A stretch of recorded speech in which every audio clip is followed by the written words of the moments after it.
The bonding ceremony was supposed to be the beginning of everything. Instead, it became the moment Elara Vance's entire world shattered into silent, freezing pieces. Elara didn't know her own pack had already lowered their heads in silent, cowardly agreement to a treasonous change of plans. She didn't know the scent of triumph her sister wore was masked carefully beneath layers of heavy, cloying jasmine perfume. And she definitely didn't know that the complete, impenetrable darkness clouding her vision for the past 6 months was not a tragedy of the fates' design, but the result of a meticulously planned betrayal. All she knew was the biting cold of the winter wind pressing against her pale cheeks, and the hollow, vibrating ache in her chest where her fated mate Bond used to sing with golden warmth. She stood at the base of the grand stone stairs leading to the ceremonial dais. Though her eyes saw nothing but an endless, storm-glass grey void, her heightened other senses painted a vivid, overwhelmingly oppressive reality of the evening. The air was thick and heavy, saturated with the scent of burning sage and crushed winter pine needles. The traditional ceremonial incense meant to bless the lunar ascension. Beneath the smoke, she could hear the restless shifting of boiled leather armor, the nervous, rhythmic shuffling of heavy boots against the frost-covered cobblestones, and the collective, suspended breath of thousands of wolves gathered in the ancient courtyard. The ambient heat radiating from the massive, wrought-iron braziers on either side of the stairs warmed the thin silk of her ceremonial silver gown, but the external heat did absolutely nothing to thaw the deep, paralyzing ice slowly creeping through her veins. "Step forward, child," the heavy, gravelly voice of Elder Brandon Sterling echoed across the vast courtyard, bouncing off the high stone walls. It was a voice accustomed to giving absolute orders, steeped in the rigid, unforgiving ancient traditions of their kind. He was the spiritual anchor of the Bloodwood Pack, a man who valued physical strength and battlefield utility above all else. Elara took a slow, measured breath, holding the frigid night air in her lungs for a long second, and began her ascent. She counted the stairs internally. 1, 2, 3. Her soft velvet slippers made barely a whisper against the jagged, ancient stone. She did not need sight to navigate the path to the ceremonial dais. She had memorized every crack, every uneven groove of this courtyard long before the darkness took her sight. She kept her head bowed and her spine straight. The silence of the gathered crowd was absolute. It wasn't a reverent silence, born of respect for their future Luna. It was the suffocating, heavy, expectant quiet of a pack watching a wounded lamb walk willingly to the slaughter. At the summit of the stairs, the atmospheric pressure shifted entirely. The comforting heat of the ceremonial fire gave way to a sudden, oppressive drop in temperature that made the fine hairs on her arms stand up. It was him, Garrick Thorne, her fated mate, her husband by sole recognition, and the reigning alpha of their proud territory. His scent hit her like a physical blow, crushed cedar, dark, damp earth, and the sharp ozone of an approaching rainstorm. Once, that unique scent had been her ultimate sanctuary. Once, the mere proximity of him would cause a river of liquid silver to rush through her blood, warming her from the inside out, making her feel invincible. Now, his scent was terribly tainted. It carried a bitter, metallic tang of severe anxiety and thick, suffocating guilt. She stopped just before the edge of the raised ceremonial dais. The massive, ancient stone slab radiated a deep, grounding terrestrial energy, humming faintly against the soles of her feet. The priest stood directly across from them, the heavy rustle of his thick woolen robes the only sound breaking the terrible stillness of the summit.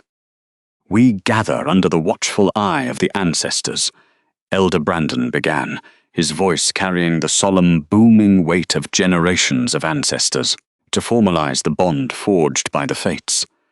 To elevate the chosen female to the high seat of Luna, to share the heavy burden of the Alpha, to see for the pack when the nights are dark and full of terrors. Elara felt the subtle, devastating emphasis he placed on the word see. It was a cruel, deliberate choice of words designed to highlight her flaw. Her fingers twitched at her sides, a momentary betrayal of her calm, but she instantly smoothed them flat against her silk skirt. She would not let them see her tremble. Not here, not in front of the people she had sworn to protect. Alpha Garrick Thorne, the older man continued, his staff tapping lightly on the stone. Bring forth your mate. Advance with the one who will wear the ancestral crown of the Bloodwood Pack and stand as our mother. Elara waited. She waited for the familiar, calloused warmth of his large hand to envelop hers. She waited for the physical anchor that had guided her through the terrifying, disorienting first weeks of her sudden blindness. She stood completely still, her chin lifted high, her sightless, storm-grey eyes facing perfectly forward. 10 seconds passed, then 20. The silence stretched, pulling tight, vibrating in the air like a heavy bowstring drawn to its absolute limit. The crowd below held its breath. Instead of reaching for her, Elara heard the distinct scrape of Garrick's boot. He shifted his weight away. The spatial distance between them, normally humming with the magnetic, irresistible pull of their fated bond, suddenly felt as impossibly wide and cold as a frozen ocean. Then he spoke. I cannot. The 2 words were spoken quietly, but they thundered through their soul bond like a massive war drum, echoing in the deepest chambers of her mind. Elara's breath stopped entirely. The physical sensation in her chest was instantaneous and brutal. It felt as though a jagged, serrated blade had been slid cleanly between her ribs, twisting slowly in the delicate tissue of her heart. She did not gasp. She did not recoil or retreat. She simply stood there, absorbing the massive shockwave as the murmurs of the pack erupted around them. A rising tidal wave of overlapping whispers, shocked gasps and low, sympathetic whines from the Omegas in the back rows. Silence, the priest commanded, slamming the heavy iron base of his wooden staff against the stone dais. The sharp crack echoed like a whip. Explain yourself, Alpha. The sacred stones demand absolute truth in the sight of the ancestors.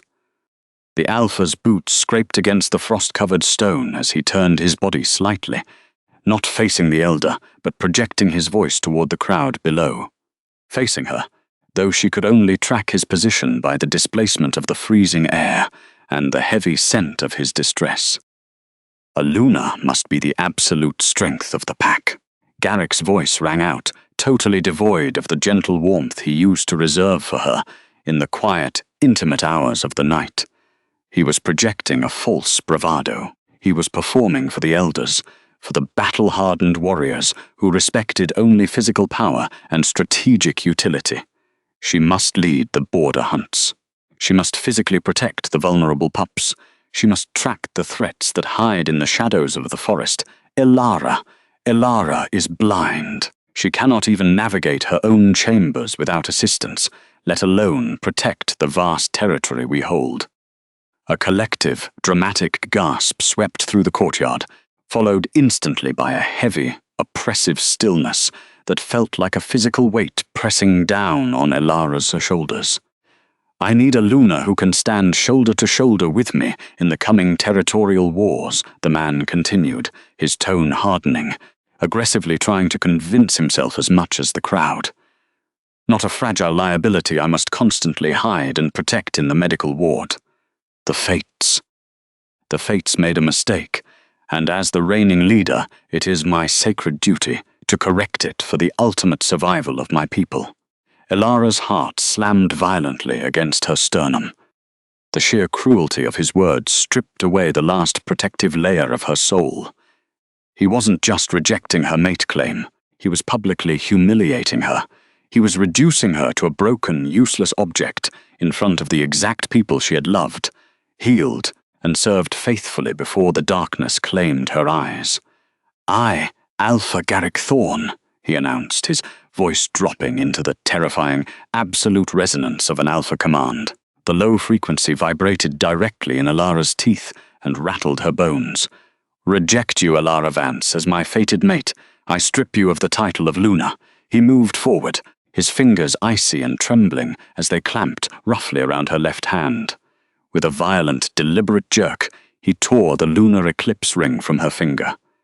The silver signet, the very symbol of pack leadership, slipped away, leaving her hand painfully, shockingly empty. I sever the sacred bond. The bond snapped. It was not a poetic metaphor. It was a violent, horrific biological explosion inside her chest. The glowing golden thread of magic that had tied her soul directly to his, the mystical lifeline that allowed her to feel the comforting rhythm of his heartbeat from miles away, was violently ripped out by the bloody roots. The pain was blinding, white-hot, and entirely suffocating. It felt like her internal organs were being burned with acid. A primal, desperate scream clawed at the back of her throat, fighting to tear free, begging for the release of sound. Her knees buckled involuntarily as the agony ripped through her central nervous system, but she didn't scream. She clamped her jaw shut with such ferocious force that she tasted the sharp, coppery tang of her own blood pooling under her tongue.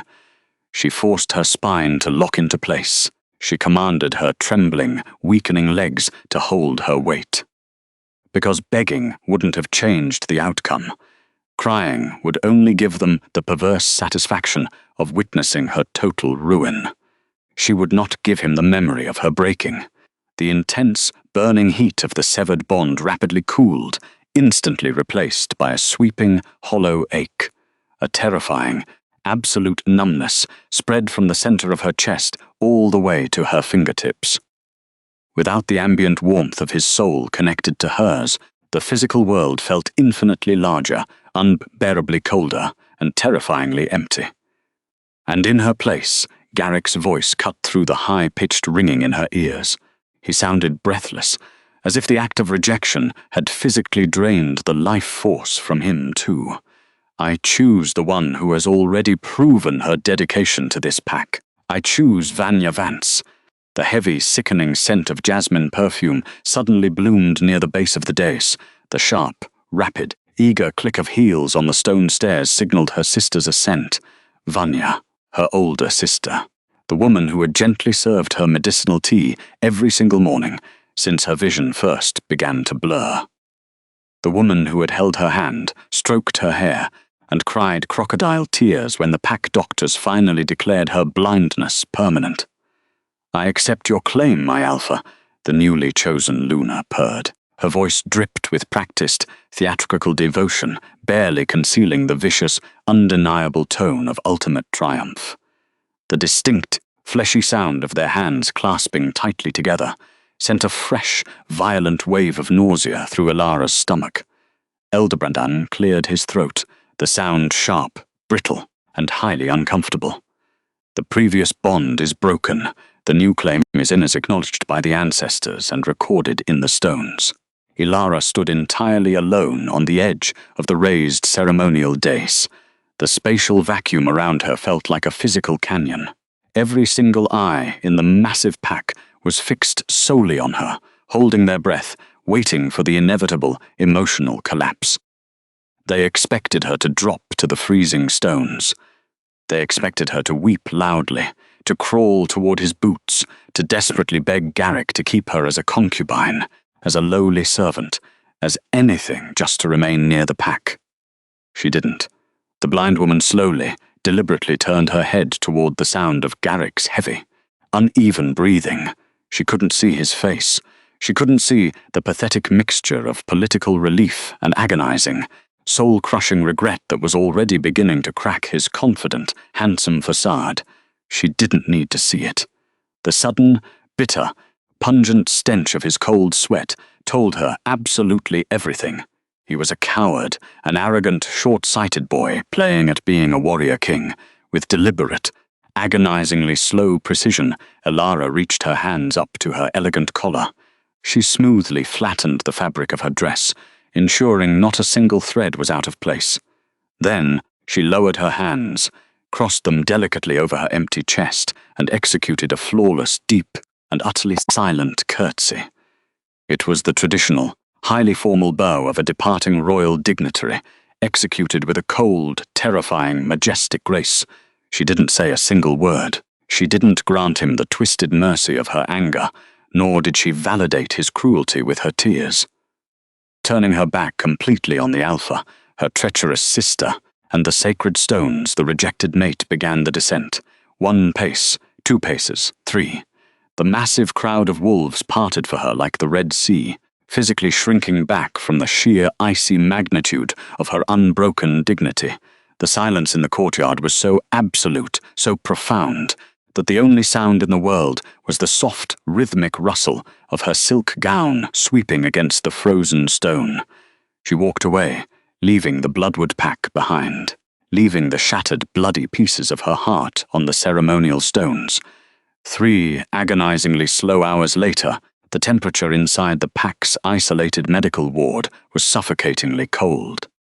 She had navigated the winding, drafty corridors entirely alone, her sensitive fingertips tracing the rough, damp mortar of the stone walls while the pack members parted in dead silence, actively refusing to offer a guiding hand to the fallen Luna.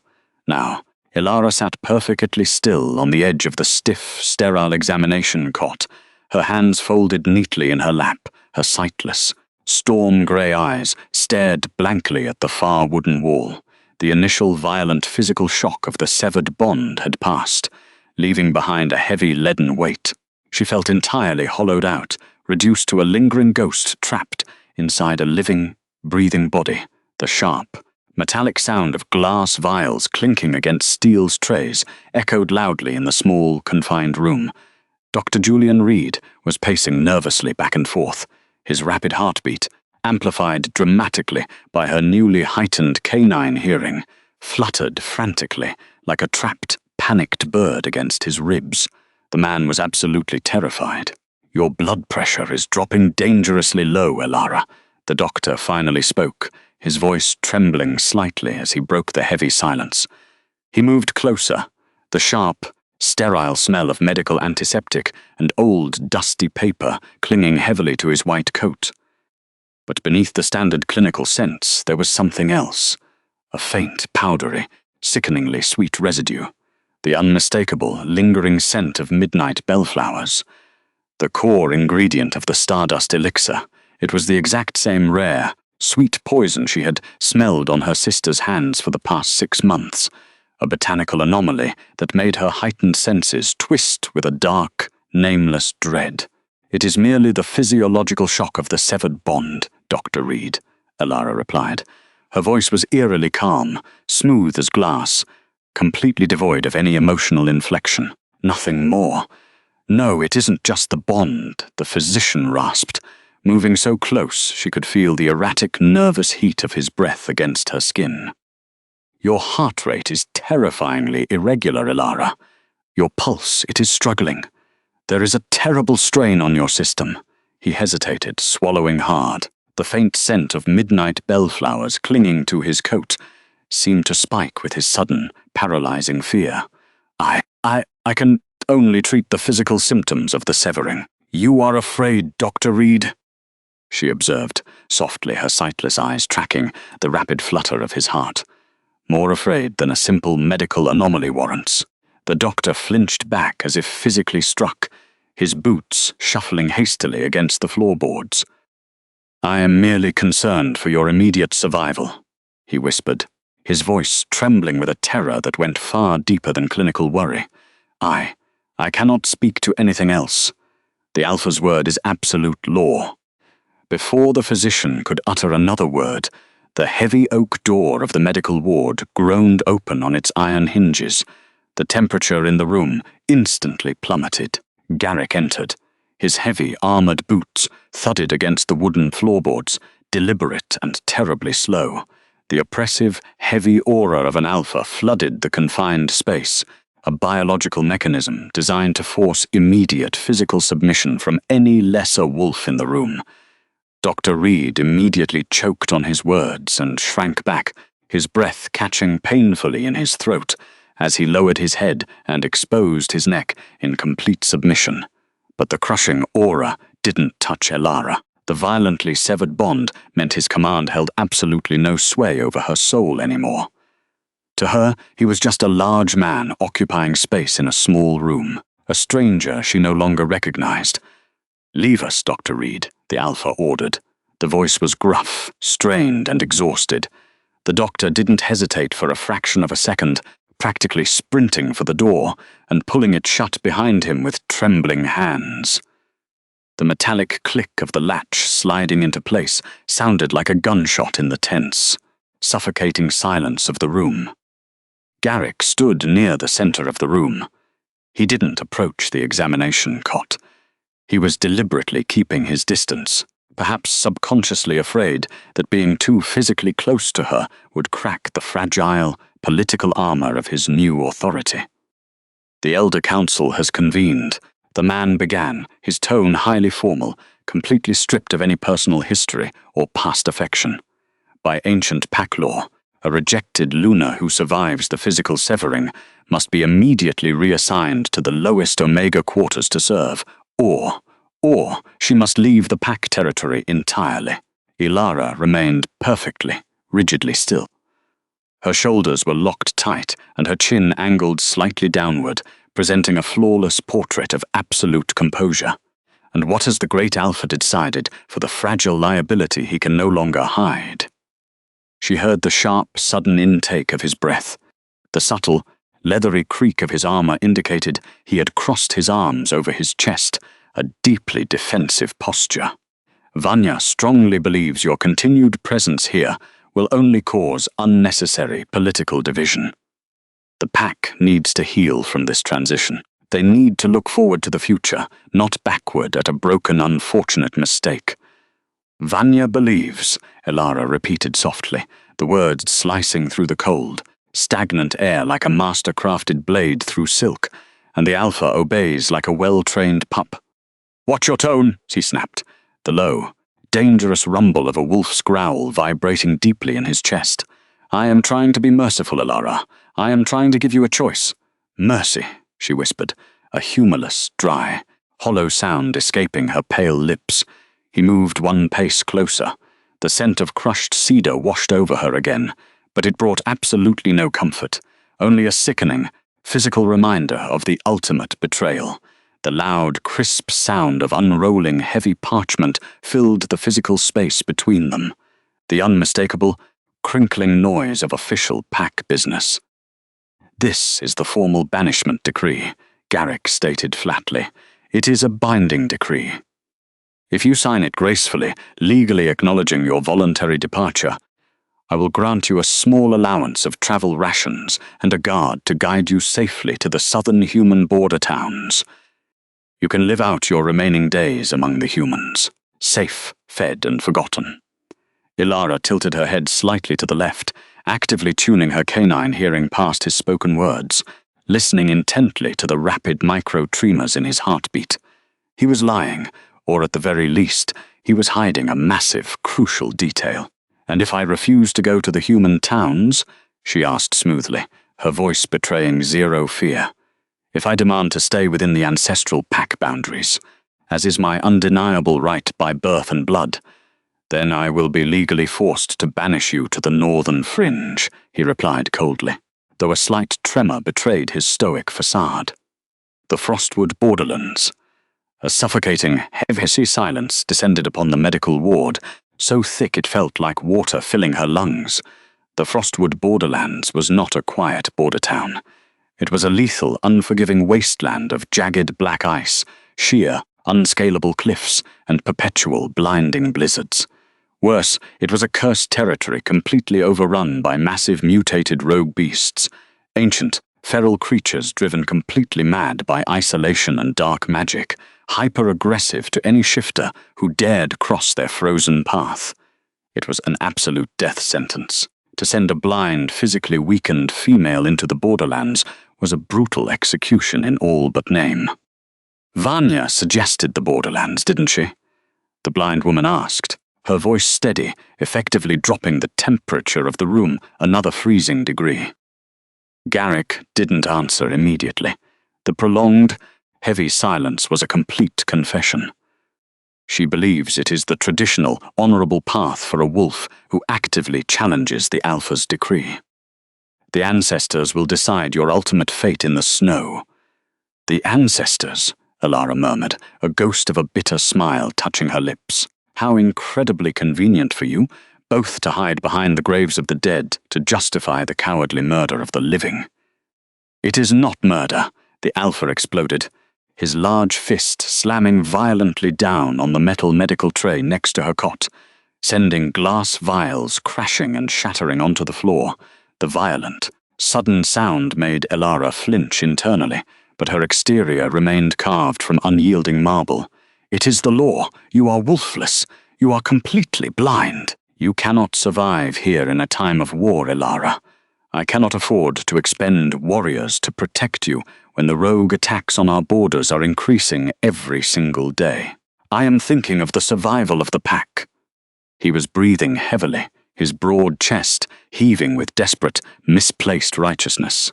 He watched her closely, waiting for the tears to fall, waiting for her to break down and hysterically beg for the southern towns, to accept her pathetic, reduced fate and vanish quietly into the night. Instead, Elara reached her slender, pale hand out into the empty space between them. "Give me the quill," she demanded quietly. The man froze completely, his heartbeat stuttered. "Elara, if you sign for the Northern Path, you will not survive the night. The beasts will tear you apart before you walk a single mile." "The quill, Alpha Thorne," she repeated, her voice void of any human emotion, infinitely harder than the ancient stones of the ceremonial dais. He hesitated, his heart rate suddenly erratic, spiking with a sudden, deeply confusing terror. Slowly, reluctantly, she heard the rough rustle of his sleeve as he carefully guided the long, feathered writing quill into her outstretched fingers. She grasped it firmly, feeling the sharp point. He slid the heavy, thick parchment of the banishment decree onto the small wooden table beside her cot, tapping the rough paper twice with his index finger to indicate exactly where she needed to sign her life away. Elara didn't hesitate for a fraction of a second. She didn't let her hand shake. Using her sensitive fingertips to gauge the straight edge of the paper, she pressed the heavy, ink-soaked tip deeply into the parchment. The scratching sound of the quill was incredibly loud, deliberate, and final in the quiet room. She signed her name with sweeping, flawless strokes, officially relinquishing her rights, her home, her title, and her safety. She set the quill down softly on the table. The silence that followed was deafening, ringing with the weight of absolute finality. "You are a fool," Garrick rasped, snatching up the parchment. His voice was incredibly thick, choked with a dark, heavy emotion he vehemently refused to name. Regret, fear, the terrifying, dawn-like realization that he had just completely lost control of the exact woman he thought he had successfully broken. "I am blind, Alpha," the banished woman corrected him softly, turning her sightless, storm-grey eyes precisely toward the sound of his ragged, uneven breathing. "But I have never seen you more clearly than I do right now." He backed away slowly, the dry rustle of the signed parchment, loud and erratic in his trembling hands. "The border guards will escort you to the edge of the frozen wasteland, precisely at sundown." The heavy, rusted iron gates of the northern outpost slammed shut with a deafening, metallic clang that vibrated through the soles of her thin velvet slippers. The sound was incredibly final. It was the heavy period at the end of a long, tragic sentence. The harsh grind of the heavy deadbolts, sliding into place, signaled the absolute severing of her ties to the civilized world. Elara Vance stood perfectly still on the frozen permafrost. The border guards had not spoken a single word to her during the long, agonizing carriage ride to the edge of the territory. They had simply escorted her out, pointed her shoulders toward the suffocating darkness of the northern expanse, and retreated behind the safety of their fortified walls. She was entirely alone. The temperature drop was instantaneous and brutally violent. Within the protected valleys of her former pack, the winter was a manageable, crisp cold. Here in the lawless, jagged expanse of the Frostwood borderlands, the cold was an active, malicious entity. It did not just chill the skin, it hunted for the warmth in her blood, sinking sharp, invisible teeth directly into her marrow. The wind howled across the frozen plains, a high-pitched, sustained shriek that sounded horrifyingly, like a chorus of screaming women trapped in the ice. The blind woman took her first step forward. The black ice crunched loudly beneath her feet. She had no heavy furs, no travel cloak, no survival gear. Garrick Thorne's supposed mercy of travel rations had miraculously vanished during the escort, leaving her with absolutely nothing but the ceremonial silver silk gown she had worn to her own ruin. The thin fabric offered zero protection against the slicing wind. Within 10 paces, her extremities began to go completely numb. She did not turn back, she did not bang her fists against the iron gate, or scream for the guards to reconsider. She kept her chin angled slightly upward, her spine locked in a posture of unbroken royalty, and walked blindly into the howling void. The first hour stole the feeling from her fingertips and toes. The second hour crystallized the natural moisture on her eyelashes, effectively freezing her eyelids shut, though she had no practical use for them anyway. By the third hour, her lungs burned with a sharp, agonizing fire with every shallow breath she managed to pull in. The physiological shock of the severed fated bond was still echoing in her chest, a hollow, phantom ache that made her heartbeat terrifyingly slow and erratic. She was dying. It was a clinical, undeniable fact. Her heightened canine hearing, ordinarily a chaotic symphony of forest life, picked up absolutely nothing in this cursed wasteland. No scurrying rodents, no rustling winter birds, no running water, just the endless, suffocating scream of the wind and the dry, brittle snap of dead branches giving way under the weight of the ice. Then, the ambient pressure of the environment subtly shifted. Elara stopped, her breath hitched, catching painfully in her freezing throat. It wasn't a sound, it was an absence of sound, a break in the relentless assault of the wind, a physical block in the terrain ahead. She reached out her freezing, numb hands, letting the air currents guide her. The wind was hitting a solid structure to her left, creating an aerodynamic shadow that offered a fraction of relief. She dragged her leaden feet toward the disruption. 10 steps to 20. Her frozen fingers finally brushed against something rough, splintered, and ancient. Wood, not living bark, but hewn timber. It was a structure, a ruined, abandoned cabin, likely left behind by long-dead trappers or forgotten exiles who had walked this exact path centuries before her. Elara traced the exterior wall, her hands scraping against frozen rot and exposed iron nails, until she found the empty doorway. The heavy wooden door had long since rotted off its hinges, but the interior offered immediate, desperate salvation from the slicing wind. She collapsed over the threshold. The floor was dirt and packed snow, but the 3 remaining walls and the partially collapsed roof blocked the worst of the storm. It was barely a sanctuary. It was freezing, desolate, and smelled faintly of old earth and decay, but it was enough to stop the wind from carving the last of the heat from her bones.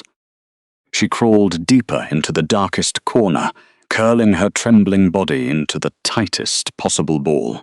She pulled the torn remnants of her ceremonial silver silk gown tightly around her shoulders, trying to trap whatever meager body heat she had left. The first night in that icy hell was a battle of pure, agonizing endurance. The severed mate bond ripped through her chest in violent, jagged waves. It felt as though a spectral claw was reaching into her ribcage, tearing out pieces of her soul, and leaving nothing but a hollow, bleeding cavern behind. The physiological withdrawal from a rejected, fated bond was designed to kill the weaker wolf. It was designed to make the Omega surrender, to make them lie down in the snow and let the cold finish the job. Elara didn't surrender. She gritted her teeth until her jaw ached. She wrapped her arms around her ribs, physically holding herself together. She did not cry. Tears would only freeze and blind her further. She simply breathed, one shallow, agonizing breath at a time. She anchored herself to the slow, stubborn rhythm of her own heart. She was alive. She was entirely her own. Days bled into weeks. The brutal timeline of her exile lost its meaning in the perpetual darkness of her blindness. She learned the exact dimensions of her ruined cabin by touch. She learned the structural integrity of every rotting log, the precise location of every draft, the texture of the frozen dirt beneath her fingertips. Survival became a brutal, mechanical routine. She found a small, semi-frozen spring 100 paces to the north, guiding herself entirely by the subtle shift in humidity and the faint, musical trickle of running water beneath the ice. She scavenged frozen roots, hardy winter berries, and whatever edible flora her dormant instincts pushed her toward. As the first month of her exile progressed, something extraordinary began to happen. Without the constant, suffocating presence of Garrick Thorne dominating her mind, and without the toxic atmosphere of her former home constantly tearing down her spirit, her biology began to violently adapt. Her physical eyes remained a storm-glass grey void, entirely dead to the light of the sun, but her other senses exploded into terrifying, brilliant clarity. She began to perceive the world in high-definition acoustics. The snap of a twig half a mile away painted a vivid, three-dimensional map in her mind. She could hear the distinct, rhythmic heartbeats of the winter hares burrowing deep beneath the snow. She could hear the subtle, crystalline shifting of the ice on the distant mountain peaks, predicting the weather before the clouds even formed. Her sense of smell became an absolute weapon. She could dissect the freezing wind into 100 individual layers, the sharp tang of impending snowfall, the bitter scent of frozen pine needles, the distant, earthy aroma of hibernating bears deep within the caves. But it wasn't just physical adaptation. It was something deeper, something profoundly ancient.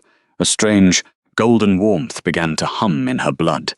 It was a faint, dormant frequency that resonated with the raw, untamed magic of the frozen wild. When she sat completely still, she could almost feel the heartbeat of the forest itself.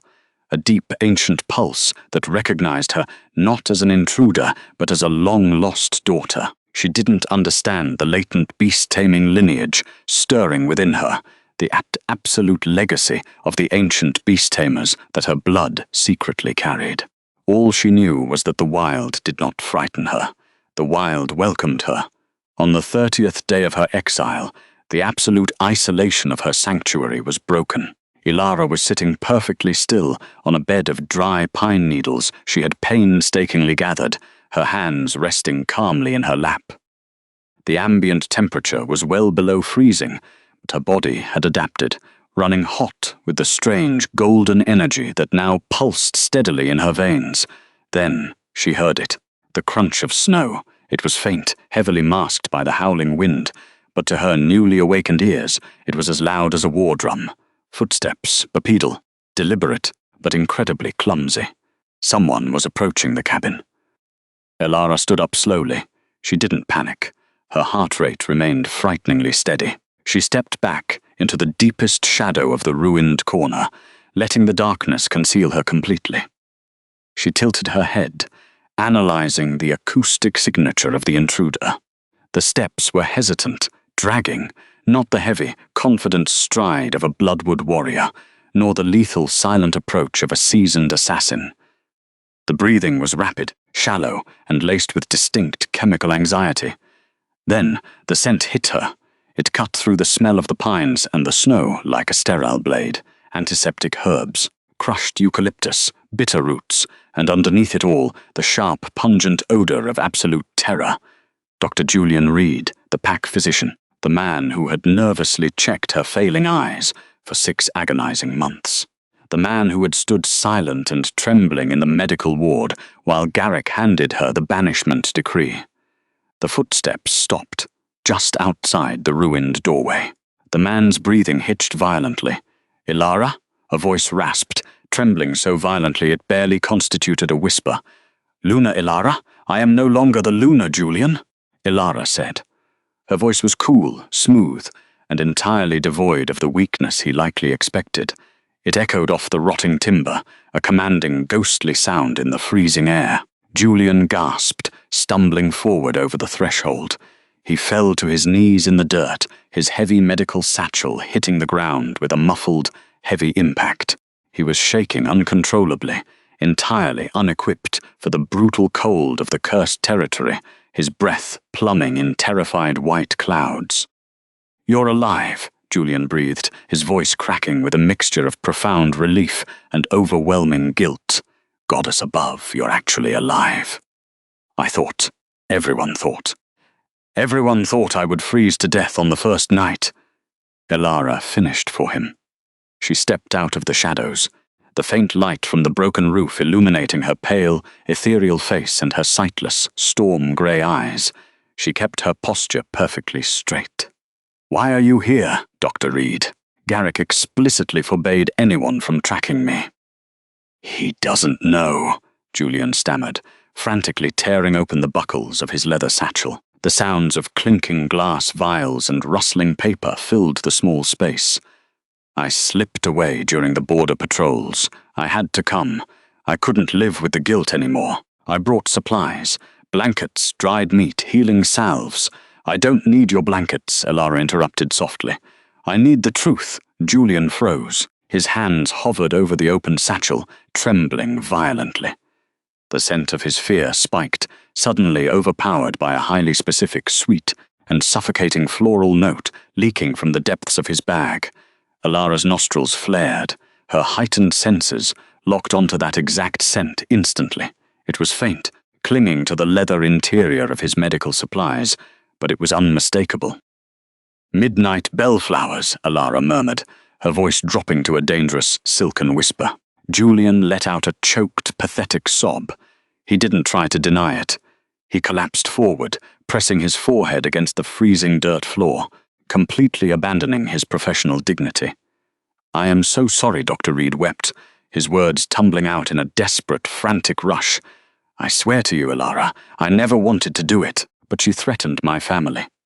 Vanya, she found out about the old texts, the ancient bloodlines. She discovered what you truly are, what you carry in your veins." Elara didn't move. She didn't breathe. The air in the cabin seemed to crystallize perfectly around them. "Explain," she commanded. It was not a request. It was the absolute crushing weight of an Alpha's order delivered effortlessly by an Omega. "Your blindness," Julian gasped, looking up at her with tear-streaked eyes. "It isn't a genetic defect. It isn't a disease. It's a poison, the stardust elixir, extracted from midnight bellflowers." The words hung in the freezing air, heavy and lethal.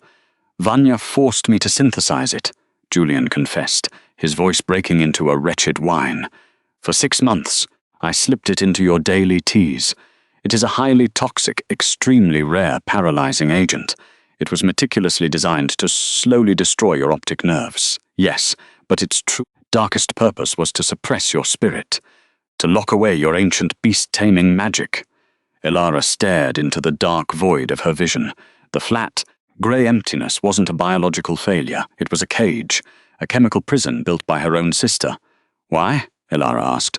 Her tone was terrifyingly calm. No tears, no hysterics, just a cold, calculating demand for the missing piece of the puzzle.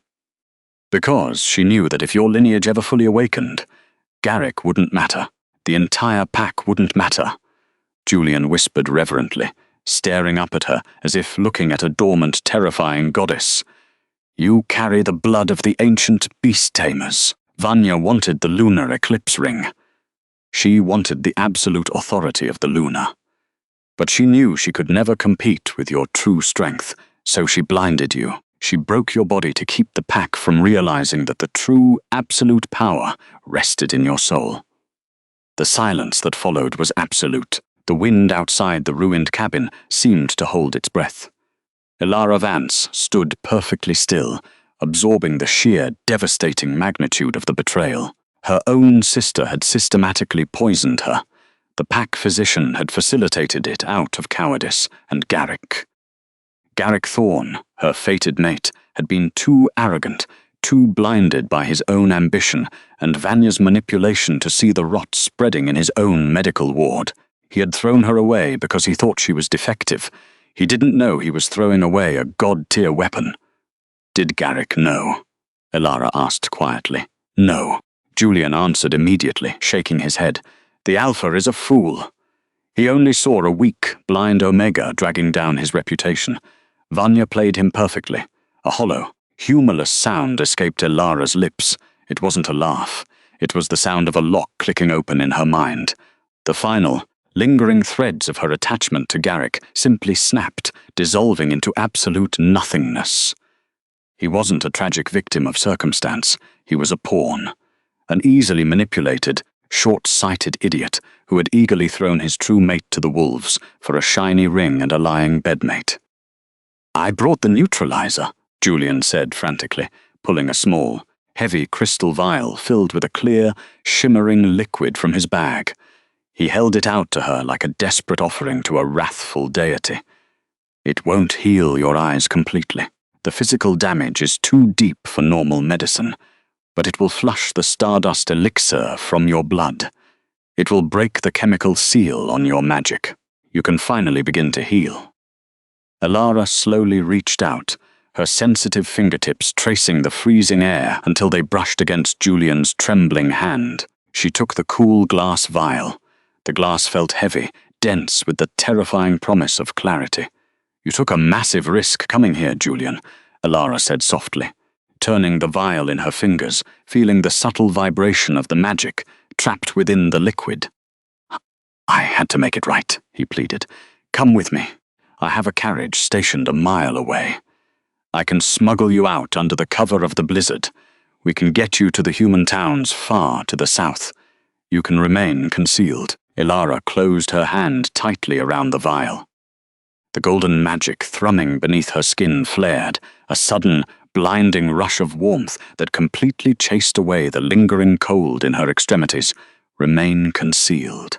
She had spent her entire life shrinking away, remaining in Vanya's shadow, masking her intelligence to appease Garrick's fragile ego, concealing her quiet strength while the entire pack whispered about her weakness. She would never cower again. "No," Elara commanded. Julian blinked, stunned by the sheer force radiating from her single word. "Luna, please, if Vanya finds out you survived this month." "Let her find out," Elara interrupted, her voice ringing with absolute, terrifying authority. The ambient temperature in the ruined cabin suddenly spiked, the frozen dirt beneath her feet actually beginning to thaw under the sheer, unbridled manifestation of her awakening aura.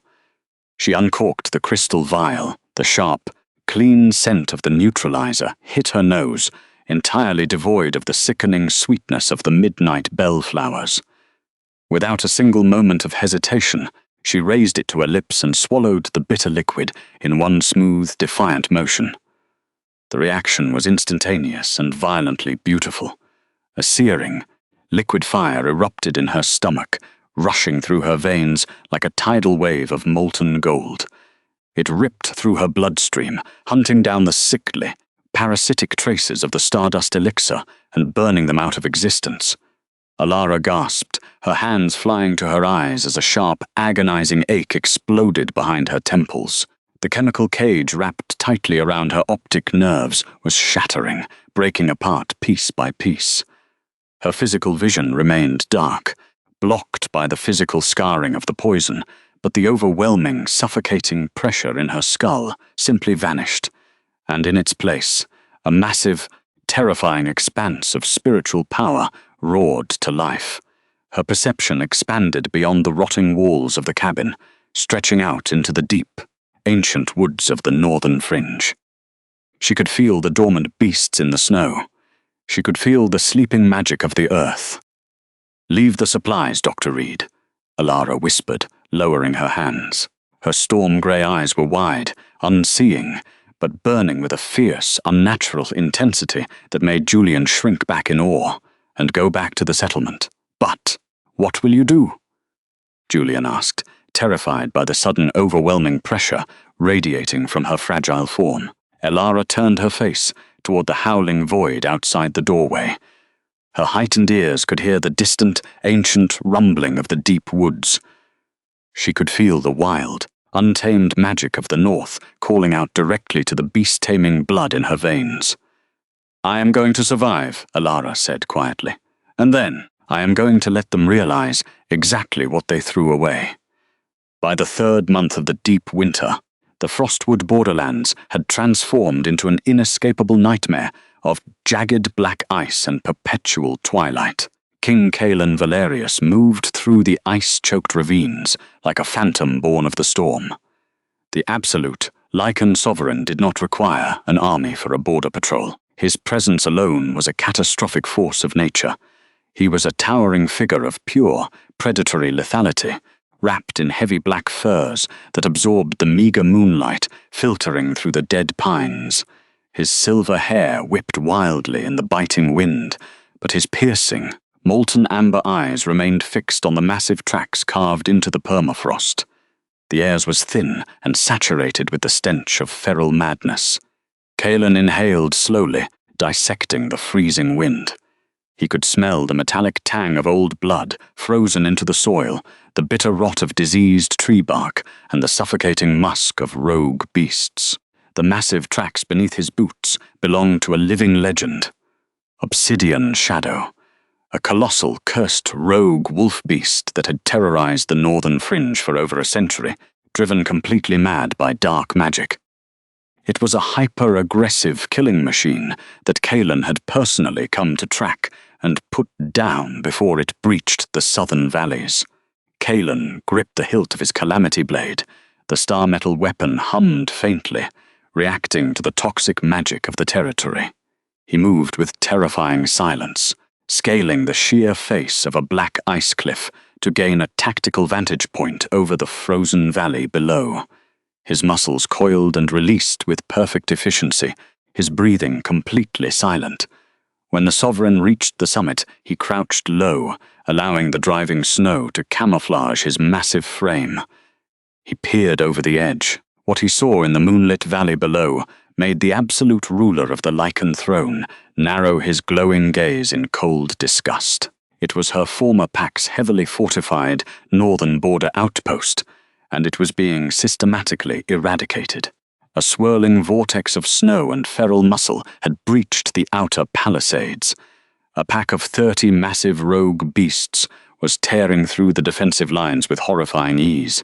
Standing atop the inner command balcony, entirely useless and visibly trembling, was Garrick Thorne. The panicked Alpha barked frantic, disorganized orders as his warriors were brutally overwhelmed on the blood-soaked snow below. Garrick's hands shook as he gripped the railing, his eyes wide with cowardice. Clinging to his arm was Vanya Vance, his newly chosen Luna, shrieking in pathetic terror as the rogue beasts slaughtered the guards. They had come to inspect the outpost, only to walk directly into a massacre they were entirely unequipped to handle. In the center of the carnage towered Obsidian Shadow. The cursed beast was easily the size of a warhorse, a horrifying mass of scarred black tissue and glowing red eyes. It thrashed against the remaining Bloodwood defenders, tossing fully grown Lycan warriors aside like broken dolls. Obsidian Shadow locked its eyes on the command balcony. The beast roared, shaking the earth, and prepared to leap directly toward Garrick and Vanya to end their pathetic reign. Garrick stumbled backward, dragging Vanya with him, his alpha aura completely fracturing under the crushing pressure. But the beast's impending strike was not what made Kaelen's ancient heart stutter in his chest. Walking directly into the center of the bloodbath, entirely unprotected and moving with terrifying silent grace, was a woman, Elara Vance. Kaelen did not know her name. He did not know her tragic history. He only saw a fragile figure wrapped in the tattered remnants of a silver silk gown.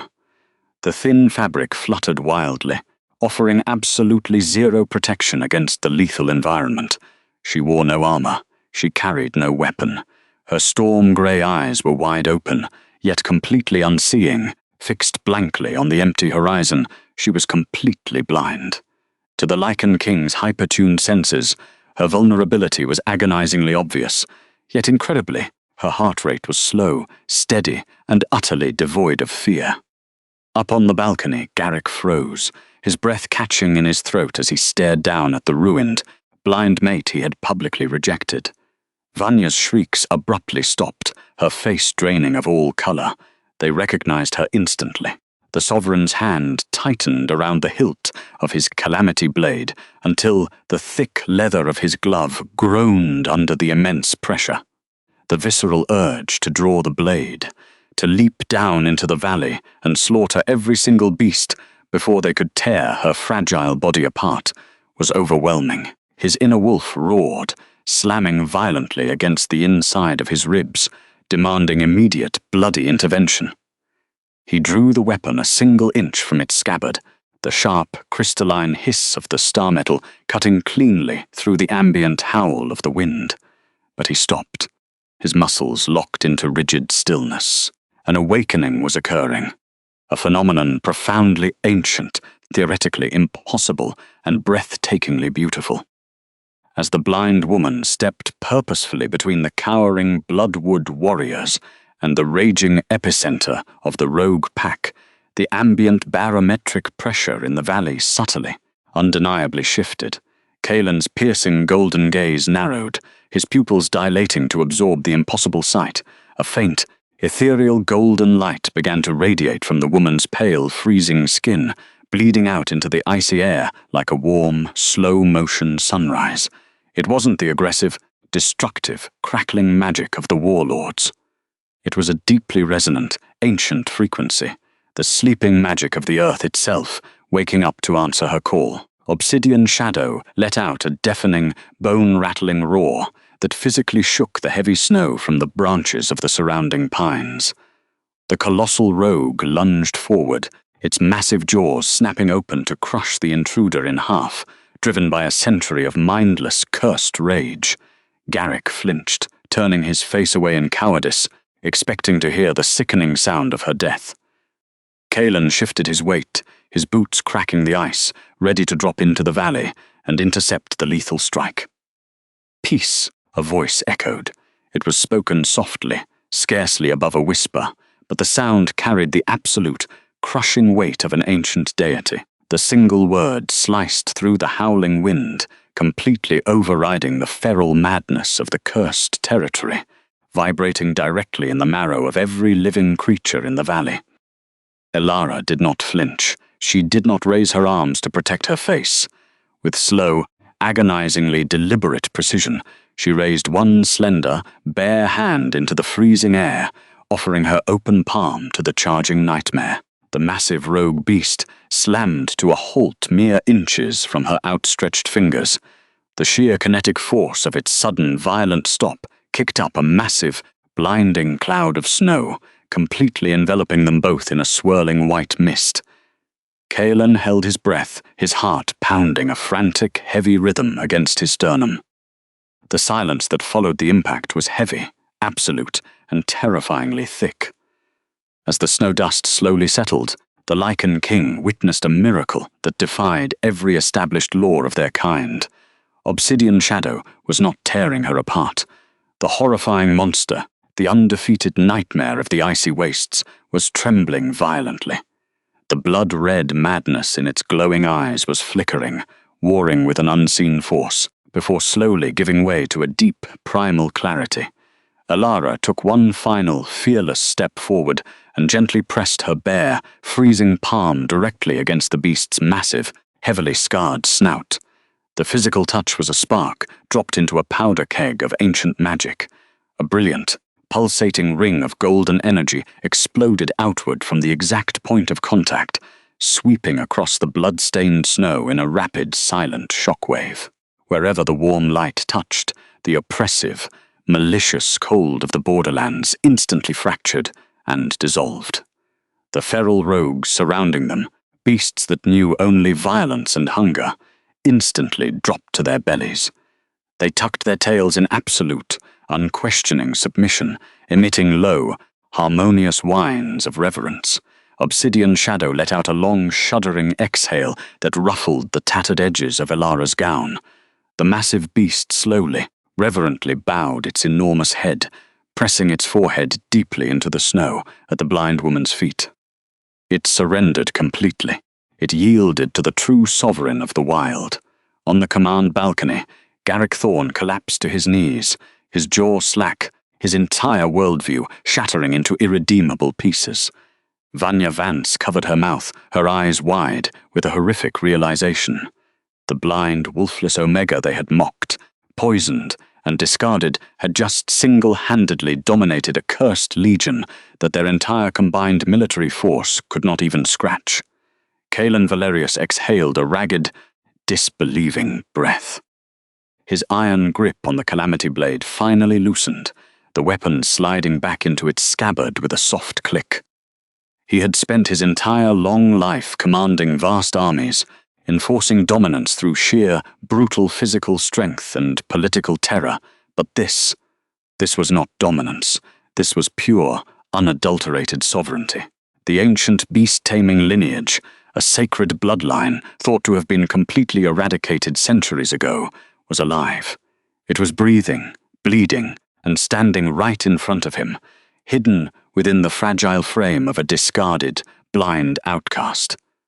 She didn't know the Alpha King was watching her from the shadows. She didn't know her quiet act of mercy had just rewritten the entire political landscape of the Lycan Empire. And she definitely didn't know that the absolute ruler of their kind had just found the one missing piece of his soul he had spent a century searching for. All she knew was the sudden, violent collapse of her physical limits.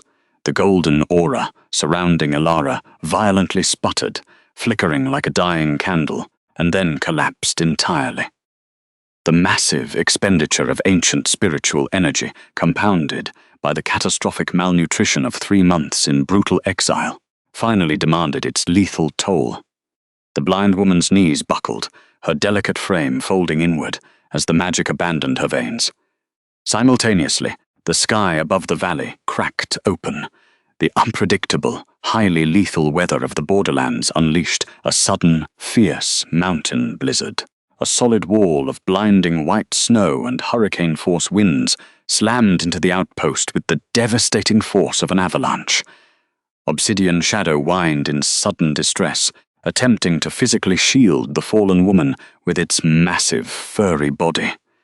But the cursed beast was forcefully pushed back by the sheer, supernatural velocity of the storm. The ambient temperature plummeted 20 degrees in a matter of seconds, transforming the air into breathable glass. Elara collapsed into the deep snow, her body going completely limp as the freezing darkness claimed her entirely. The transition from awe to absolute terror was a violent smash cut in Kaelen's mind. The king did not think. He did not strategize or weigh the political risks. His inner wolf completely bypassed his rational mind, taking absolute, feral control of his massive frame. He launched himself off the frozen cliff, plummeting 60 feet down into the raging blizzard. He hit the valley floor with a ground-shattering, explosive impact, his heavy boots cracking the deep permafrost in a spiderweb pattern. He didn't break stride for a fraction of a second. He sprinted through the blinding whiteout, his molten amber eyes cutting through the chaotic storm like dual beacons of hellfire. The remaining rogue beasts scattered in pure, primal terror as the Lycan sovereign tore through their ranks, a blur of dark fur and lethal intent. Kaelen ignored the pathetic, sniveling, bloodwood warriors entirely. He did not even glance at the command balcony where Garrick Thorne was stammering in shock. To the Lycan King, Garrick was less than the dirt beneath the snow. Kaelen dropped hard to his knees beside the unconscious woman, just as the heavy snow began to rapidly bury her fragile form. "No!" Kaelen growled, a deeply primal, terrified sound tearing forcefully from the depths of his broad chest. He reached out with massive, trembling hands and violently swept the accumulating snow off her body. Her skin was terrifyingly pale, tinted with the dark, bruised blue hue of severe advancing frostbite. Her pulse beneath his fingertips was so faint, so frighteningly erratic, that it barely registered against his hypersensitive canine hearing. She was actively slipping away. The ice was sinking its invisible, lethal teeth directly into her heart. Without a second of hesitation, the king stripped off his heavy, fur-lined royal cloak and wrapped it tightly, obsessively around her trembling body. He scooped her up into his massive arms. She weighed absolutely nothing. The horrifying realization of how deeply she had suffered, how long she had starved and frozen in this cursed wasteland, sent a violent shockwave of protective fury rushing through his boiling blood. He held her tightly against his broad chest, burying his face in her icy silver hair, using his own burning, supernatural Lycan body heat as a physical desperate shield against the slicing wind. "I have you," the Sovereign rumbled against her frozen ear, though he knew she could not hear him. "You are safe." Kaelen stood up, holding his precious fragile burden, and turned his face directly into the teeth of the screaming blizzard. He completely bypassed the ruined outpost, abandoning the Bloodwood Pack members to freeze. He did not merely march. He conquered the distance. Every single step he took back toward his hidden royal base camp was a physical declaration of war against the storm itself, his muscles burning, his lungs pulling in the freezing air, and exhaling pure, defiant steam. 30 grueling, agonizing minutes later, the king kicked open the heavy, reinforced flap of his command tent. The royal base camp was a heavily fortified, highly secret sanctuary, hidden deep within a cavernous, protected ravine, shielded from the worst of the borderland's fury. The interior of the massive tent was a stark, brilliant contrast to the lethal exterior. Several large, wrought-iron braziers burned brightly, filling the enclosed space with the comforting, heavy heat of roaring fires and the rich, grounding scent of burning cedar wood. Kaelen bypassed his highly trained, heavily armored royal guards, completely ignoring their frantic, rigid salutes. He carried the blind woman directly to the massive, thick fur-covered bed situated at the absolute center of the tent. He laid her down with agonizing, meticulous care, as if she were spun from the most fragile, shattering glass. The flickering, warm light of the fires illuminated the devastating extent of her physical condition. Her slender fingers and pale lips were tinged with a dangerous, necrotic dark blue. The tattered, ruined silver silk was frozen solid to her delicate skin, acting as a relentless ice bath that continuously drained her core temperature, pulling her closer to the eternal dark.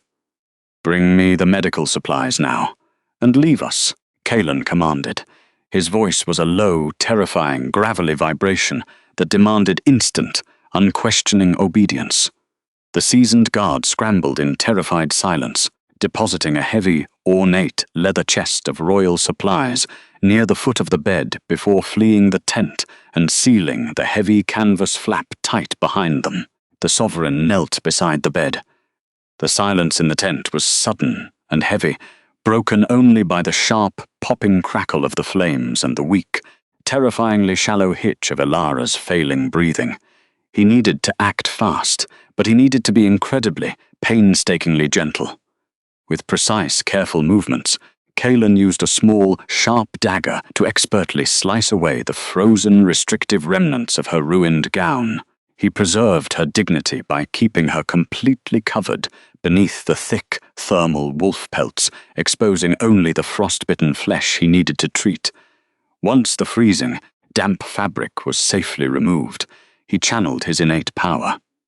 He reached for the royal medical chest and pulled out a small, heavy obsidian jar containing a priceless, ancient royal salve crafted from crushed sun-forged amber and rare wild mint.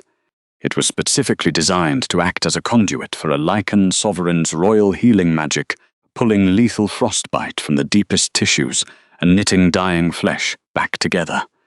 Kaelen scooped a generous amount of the thick, glowing red salve onto his large, calloused fingers. The ambient, supernatural heat of his hands, fueled by his royal healing magic, immediately melted the thick substance into a warm, fragrant liquid oil. He leaned deeply over her, his broad chest hovering mere inches above hers, and gently, reverently pressed his coated fingertips directly to the frozen, bruised skin of her cheek. The very second his bare skin made contact with hers, the universe violently stopped. It was not a metaphorical pause. The physical laws of nature within the heavy canvas tent violently suspended. A colossal, deafening crack echoed in the deepest, most heavily guarded chambers of Kaelen's ancient soul. It was the distinct, undeniable sound of a heavy vault door, blowing entirely off its rusted hinges. A massive, blinding wave of liquid fire erupted from the exact point of their physical contact. The heat did not burn, it consumed. It rushed rapidly up Kaelen's arm, slamming directly into his beating heart, expanding with such terrifying, infinite power that it forced a ragged, breathless gasp from his hardened lungs. The mate bond. It wasn't just a faint spark. It was a catastrophic supernova. For Kaelen, who had lived over a century in cold, calculated, untouchable isolation, the sudden sensation was absolute, beautiful devastation. The glowing golden thread of the soul bond snapped into place with catastrophic, undeniable force, anchoring his ancient, powerful soul permanently to hers. The air in the tent instantly superheated, smelling intensely of crushed cedar, melting winter snow, and the sweet, electric tang of ozone. The scent was hers, it was his, it was the undeniable, biological absolute of the universe correcting a massive wrong, mine. The word thundered through his boiling blood, not as an arrogant, possessive command, but as a desperate, holy realization. Elara's body violently arched off the heavy furs. She let out a sharp, breathless gasp. Her unseeing eyes flew open, the storm-glass grey pupils dilating entirely as the shockwave hit her system. For 3 agonizing months, the center of her chest had been a hollow, bleeding, freezing cavern. The brutal, jagged scars of Garrick's public rejection had left her soul deeply mutilated, a phantom limb that constantly throbbed with cold, humiliating agony. But now, as Kaelen's gentle touch ignited the true destined bond, a rushing river of liquid silver poured directly into those jagged, infected wounds.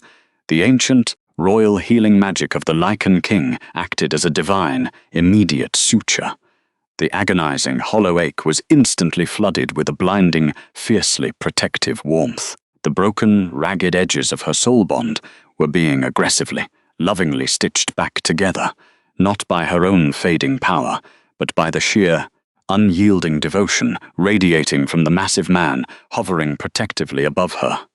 His glowing eyes were wide, tracking the sudden, miraculous flush of healthy, rosy color rapidly returning to Elara's pale cheeks. The royal healing magic was working, sinking into her damaged tissues through the salve, but it was the ignition of the true soul bond that was truly, miraculously saving her life. The sovereign looked down at the fragile, blind woman resting in his bed. Through the newly forged, vibrating golden thread, he felt the heavy, devastating echo of her past pain. He felt the freezing, terrifying isolation of the cabin, the bitter, acidic sting of betrayal, the horrific tearing sensation of a false bond being violently ripped away by a coward, the brutal realization of what she had endured, before finally finding him, hit Kaelen like a physical, devastating blow to the stomach. His jaw clenched so tightly his sharp teeth audibly ground together. A low, terrifying, demonic growl rumbled deep in his chest, vibrating the heavy canvas of the tent and shaking the iron braziers. The man who had hurt her. The cowards who had cast this divine, perfect, chosen creature out into the snow to die alone. He would find them. He would tear their pathetic kingdom apart, stone by bloody stone, and he would salt the earth with their ashes. He would burn the entire world to the ground before he allowed her to feel that cold, lonely night ever again. Elara's breathing slowly deepened, leveling out into a slow, rhythmic, peaceful cadence. The crushing, paralyzing cold that had haunted her for months was completely, undeniably gone. She felt entirely encased in a thick, impenetrable cocoon of absolute safety. The ambient heat radiating from the massive, heavily muscled presence beside her was intoxicating, overwhelming her heightened senses. He smelled of dark earth, burning cedar, and an underlying lethal protective power that made her newly awakened beast-taming instincts purr in deep, primal satisfaction. Slowly, tentatively, the blind woman raised her trembling, warming hand from beneath the heavy furs. She reached out into the empty, heated space, seeking the source of her salvation. Kaelen didn't hesitate for a fraction of a second. He immediately caught her delicate hand in his. His massive, calloused fingers enveloped hers completely, offering zero restraining pressure, but providing absolute, unbreakable containment. He brought her small, bruised knuckles to his lips, pressing a reverent, desperate, lingering kiss against her skin. He closed his eyes, surrendering completely to the bond, a single, hot tear of pure, overwhelming relief escaping his dark lashes and dropping softly onto the back of her hand. "You are safe," Kaelen rasped. His voice was rough, completely broken, and thick with an intense, suffocating emotion he had never, ever known. He was a king who commanded thousands, a ruthless warrior who had ended entire dynasties without blinking. Yet here, kneeling on a fur rug beside a simple cot, he was completely, beautifully unmade. Elara felt the hot tear hit her skin. She felt the slight, undeniable trembling of his massive, powerful frame. The golden thread connecting their souls vibrated with a gentle, humming, musical frequency, transferring his absolute, unyielding sincerity directly into her mind. There was no deception here. No shallow political calculation, no ambition. Just the raw, terrifying, beautiful vulnerability of a sovereign who had just found his entire world and was terrified of breaking it. She didn't know who this man was. She didn't know the royal crest etched on his armor or the terrifying, absolute authority he commanded over the empire. All she knew was the steady heat of his skin, the profound safety of his scent, and the undeniable, ringing truth singing in her blood. She was not discarded. She was not a broken liability to be hidden away in a dark ward, not used, not owned. Chosen. The profound realization settled deep within Elara's mending, golden heart, quiet and incredibly powerful. She let her head fall back against the soft, warm pillows, her grip on his massive hand tightening ever so slightly. Outside, the blizzard continued to scream and rage violently against the canvas walls, attempting in vain to tear the sanctuary apart. But inside, bathed in the warm, flickering light of the fires and the impossible, miraculous heat of the true mate bond, the cold could no longer reach her. Because some wounds could only be healed with absolute, unyielding devotion, and the Lycan King had only just begun his worship. The storm outside the royal command tent raged on, a symphony of howling wind and cracking ice, but inside the heavy canvas walls, time seemed to have completely stopped. Elara lay enveloped in the thick thermal wolf pelts, her body slowly absorbing the radiant, impossible heat of the Lycan sovereign sitting vigil beside her. The physical contrast between the agonizing, hollow freeze of the past 3 months and the sudden, overwhelming warmth of the true mate bond was deeply intoxicating. She didn't need her sight to map the exact dimensions of the man sitting next to her cot. Her heightened canine hearing picked up the steady, powerful, rhythmic thud of his ancient heart. It was a sound that grounded her instantly, anchoring her fragile spirit to the physical world. Kaelen remained perfectly still, his massive frame angled protectively toward her. He had not moved from his kneeling position for hours. The golden thread connecting their souls thrummed with a steady, musical frequency, continuously feeding her a current of pure, unadulterated devotion. "You are awake," the king murmured. His voice was a low, resonant rumble that vibrated directly into the marrow of her bones, far softer than a man of his lethal stature should be capable of producing. Elara turned her face toward the sound, her storm-glass grey eyes sightless but intensely focused. "I am," she whispered, her throat dry but miraculously free of the agonizing burn of the frostwood air. "The cold. It is completely gone." The mattress dipped slightly as Kaelen shifted his weight closer. The rich, intoxicating scent of crushed cedar and melting snow washed over her senses, entirely chasing away any lingering ghosts of her past trauma. Slowly, with agonizingly deliberate care, his large, calloused hand reached out to trace the delicate curve of her jawline. His touch was a stark contrast to the brutal, freezing indifference she had known. "I will burn the entire kingdom to the ground before I allow that to happen to you ever again," Kaelen stated. It was not a poetic exaggeration. The raw, violent sincerity bleeding through their soul bond, confirmed it as an absolute, undeniable vow. Elara's breath hitched. For so long, she had conditioned herself to expect absolutely nothing but cruelty and abandonment. To suddenly be the center of such terrifying, absolute protection felt overwhelming. She leaned her pale cheek into his palm, a quiet sigh escaping her lips. "Who are you?" the blind woman asked softly, her sensitive fingertips reaching out to map the heavy, intricately carved leather armor covering his broad chest. She felt the raised, metallic crest of a snarling wolf surrounded by a crown of thorns, the royal seal. Kaelen gently caught her wandering hand, his thumb stroking her knuckles.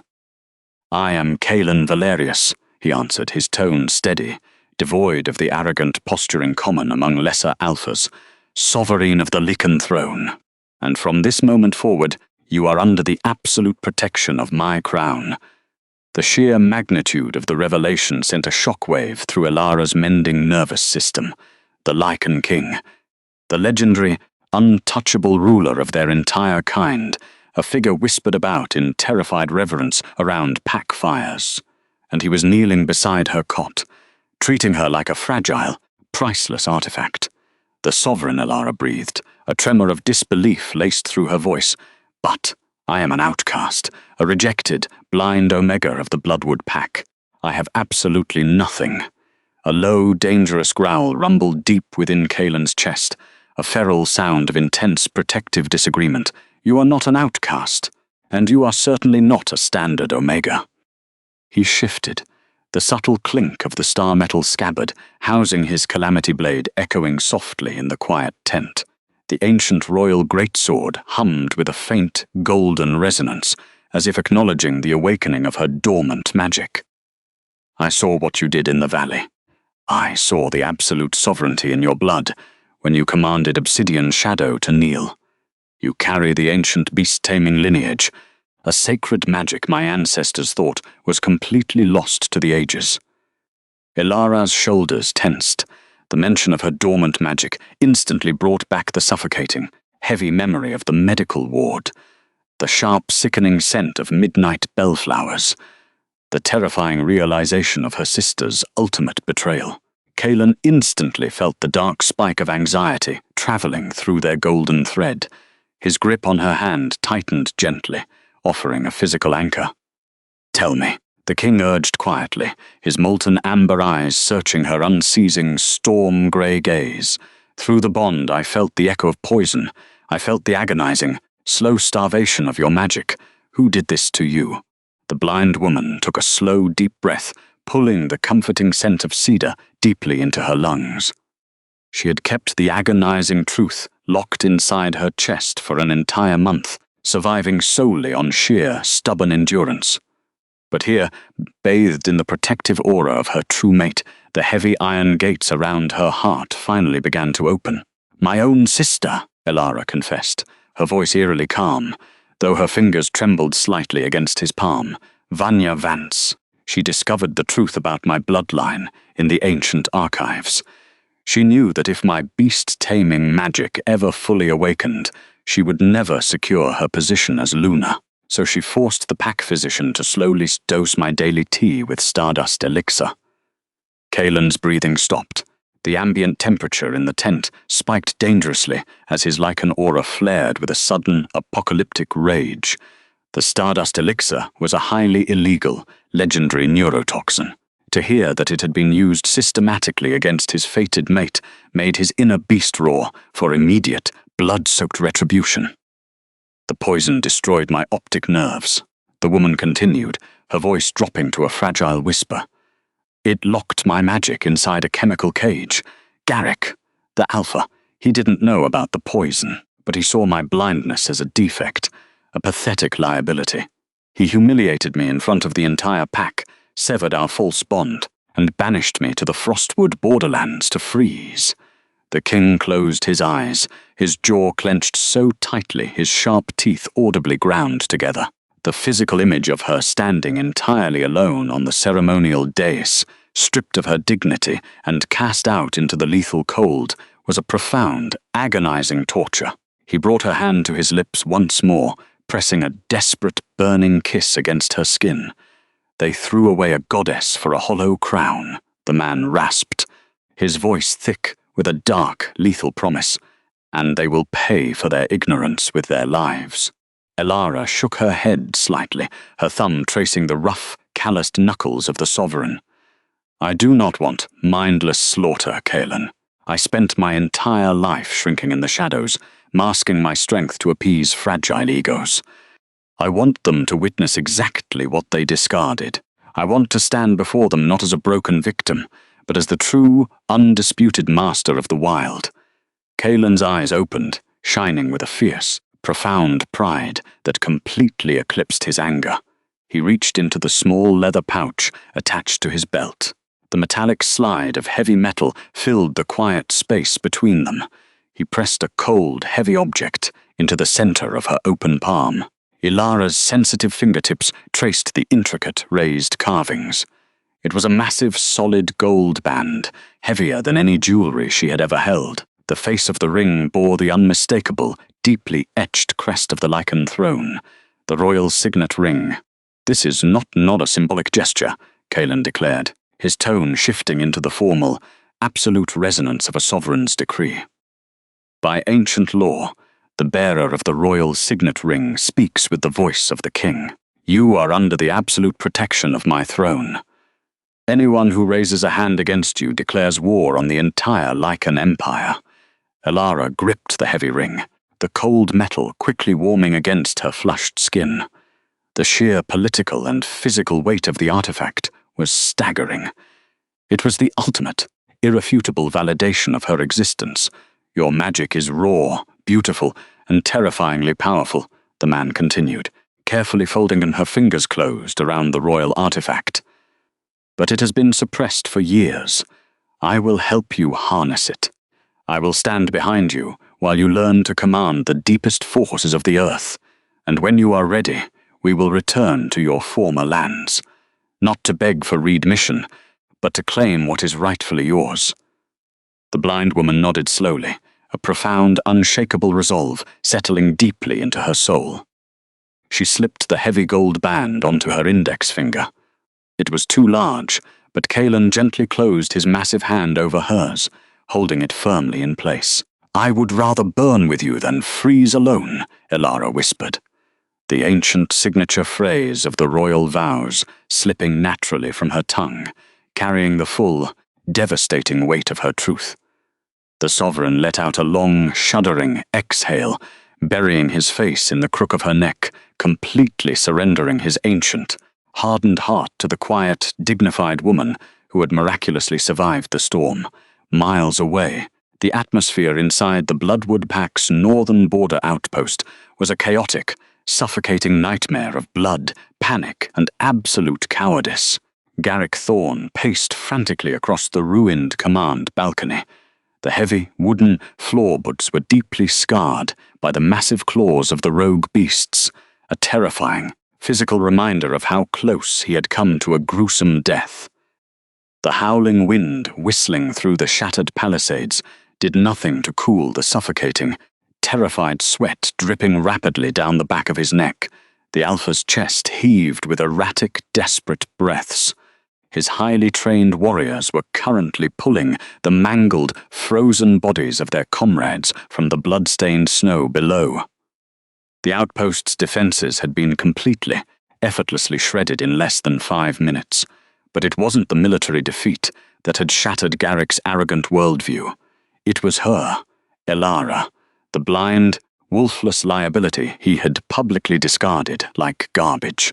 He had personally signed the banishment decree, fully expecting the cursed environment to eliminate his political problem by midnight. Instead, she had walked directly into the epicenter of a catastrophic feral assault and completely dominated a legendary nightmare with a single touch. She survived, Garrick muttered to himself, his voice trembling with a pathetic, frantic disbelief. 3 months in the Frostwood borderlands, completely blind. And she commanded Obsidian Shadow. It's impossible. It defies every law of the ancestors. The heavy, sickeningly sweet scent of jasmine perfume suddenly overpowered the metallic tang of blood in the air. Vanya Vance stepped onto the balcony, wrapping a thick, luxurious silver fox fur tightly around her shoulders. Her face, usually painted with a mask of practiced, theatrical superiority, was pale and tightly drawn with pure, unadulterated panic. She moved quickly toward her mate, her high heels clicking sharply against the damaged floorboards. "Stop pacing, Garrick," the newly chosen Luna hissed, her voice a sharp, venomous whisper. "The guards are watching you. You are projecting pure terror. You look like a frightened pup, not a reigning alpha. Did you see what she did?" The man exploded, whirling around to face his sister-in-law. His alpha aura was completely fractured, leaking out in erratic, unstable bursts of anxiety.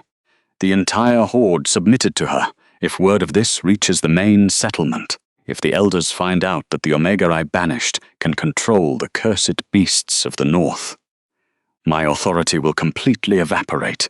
They will demand her return. They will depose me. Vanya's eyes narrowed into dark, calculating slits.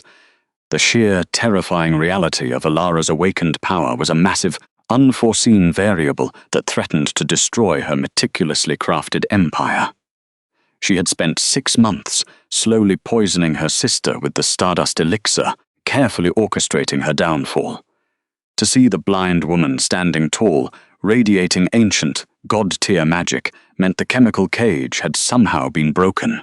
"Elara is not returning to the settlement," the woman declared coldly, her tone dripping with absolute, lethal intent.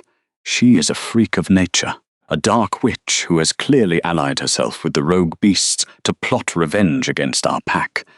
Garrick stared at her, his jaw slack, clearly struggling to comprehend the sheer audacity of her spin. A witch? Vanya, she was glowing. She pacified a monster that has slaughtered our kind for a century. That isn't dark magic, that is. He swallowed hard, his throat clicking audibly in the tense silence. That is the ancient beast-taming bloodline. "Do not ever say those words again," Vanya snapped, stepping violently into his personal space. She grabbed the heavy lapels of his armor, her sharp nails digging deeply into the boiled leather.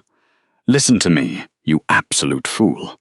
If the Council believes she is a divine savior, they will strip you of the lunar eclipse ring and hand the entire territory over to her. You will be executed for banishing a sacred bloodline. Do you understand the magnitude of your mistake?" The Alpha's breath caught painfully in his chest. The stark, undeniable logic of her warning hit him like a physical blow to the stomach. He was trapped. His own arrogant, short-sighted cruelty had created a political disaster he could not simply command away. "What do we do?" Garrick whispered, his voice cracking, fully surrendering the last shreds of his leadership to his manipulative mate. Vanya released his armor and smoothed the front of her luxurious fur coat with trembling, adrenaline-fueled fingers. She reached deeply into the hidden, silk-lined pocket of her gown. The metallic whisper of sliding steel filled the narrow space between them. She produced a long, wickedly sharp blade. It was a poisoned silver dagger, its jagged edge shimmering with a highly concentrated, viscous green residue. "She is weak, Garrick," the manipulator reasoned, her voice dropping into a smooth, hypnotic cadence, designed to stroke his fragile ego. "You saw her collapse into the snow. The magic drained her entirely. She is currently lying unprotected, somewhere deep in the desolate wasteland, exhausted and vulnerable. The rogues are disorganized without her active command." Garrick stared at the lethal weapon, the pungent, acidic scent of the dark poison, making his sensitive nostrils flare in deep disgust. "You want me to assassinate my own blood-sworn pack member?" "She is no longer of the Bloodwood pack," the woman corrected him sharply, holding the dagger out by the hilt, presenting it as his only avenue of salvation. "You severed the bond, remember? She is a rogue, a feral threat massing an army of monsters on our northern border. It is your sacred duty as Alpha to eliminate the threat before it strikes the heart of our territory." The man hesitated, his eyes darting frantically between the poisoned blade and the suffocating darkness of the frostwood borderlands looming beyond the ruined palisades. He watched her leave, like a man watching his own heart walk out of his chest. But the memory of Elara's unbroken dignity on the ceremonial dais flashed through his mind as a terrifying threat. She had kept her head bowed and her spine straight, refusing to beg. She had accepted his cruelty with a silent curtsy that still haunted his nightmares. If he failed, if she truly commanded the deep woods, he was walking into his own grave. But if he did nothing, his political execution was an absolute certainty. "I need 20 of our most elite trackers," the Alpha finally rasped, his hand trembling slightly as he reached out and closed his fingers tightly around the hilt of the poisoned silver dagger. The cold metal felt like a physical anchor, pulling him down into an inescapable abyss of treason. "We move out before dawn. We strike the cursed region while the storm provides cover." Vanya's lips curled into a slow, victorious, highly predatory smile. The tension bleeding out of her posture was palpable. "Make sure it is done quickly, my Alpha. Do not hesitate. Do not look into her dead eyes. Just drive the blade deep and leave her body for the winter to consume." She turned and walked back toward the safety of the interior chambers, the heavy scent of jasmine lingering behind her like a toxic cloud. Garrick Thorne stood entirely alone on the freezing balcony, clutching the lethal weapon. He stared out into the blinding whiteout of the northern fringe. He didn't know he was marching his elite forces directly toward a heavily fortified royal base camp. He didn't know the fragile, blind Omega he sought to murder was currently wearing the royal signet ring of the Lycan sovereign. And he definitely didn't know that King Kaelen Valerius was already waiting in the dark, eager to rip the spine from any man foolish enough to cross his path. All Garrick knew was the hollow, suffocating terror echoing in his own chest, driving him toward his inevitable ruin. Back in the secure warmth of the royal sanctuary, the passage of time had smoothed the sharp edges of Elara's immediate trauma. For 3 full days, the blizzard raged outside, effectively sealing the command tent off from the rest of the lethal world. Inside, the environment was a meticulously constructed haven of sensory healing.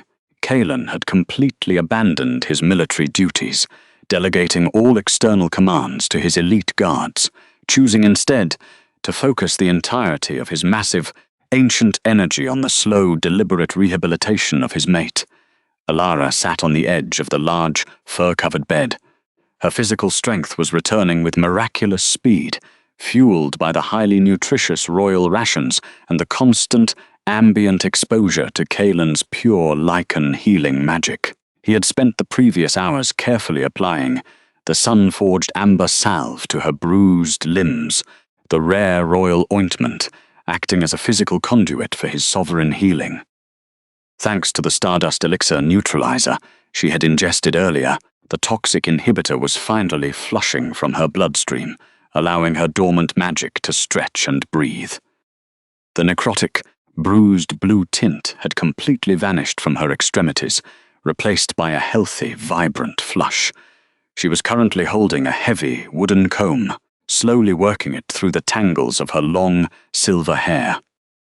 The simple, repetitive motion was deeply grounding. Kaelen sat in a heavy leather chair, positioned near the roaring brazier, his bright amber gaze tracking her every single movement with absolute, unwavering worship. The man watched her like a starving beast, finally allowed to rest in the sun. The sheer quiet grace of her existence was a profound miracle he still struggled to fully comprehend. "Your breathing has completely leveled out," the sovereign observed, his low, gravelly voice breaking the comfortable silence. "The internal frostbite in your lungs is fully healed." Elara paused her combing, tilting her face toward the intense heat, radiating from the fire and the man beside it. "The ancient magic in my blood. It feels different now, Kaelen. Before, it was a faint, dormant hum, a whisper I couldn't quite understand, but now it feels like a raging river pressing against the back of my mind."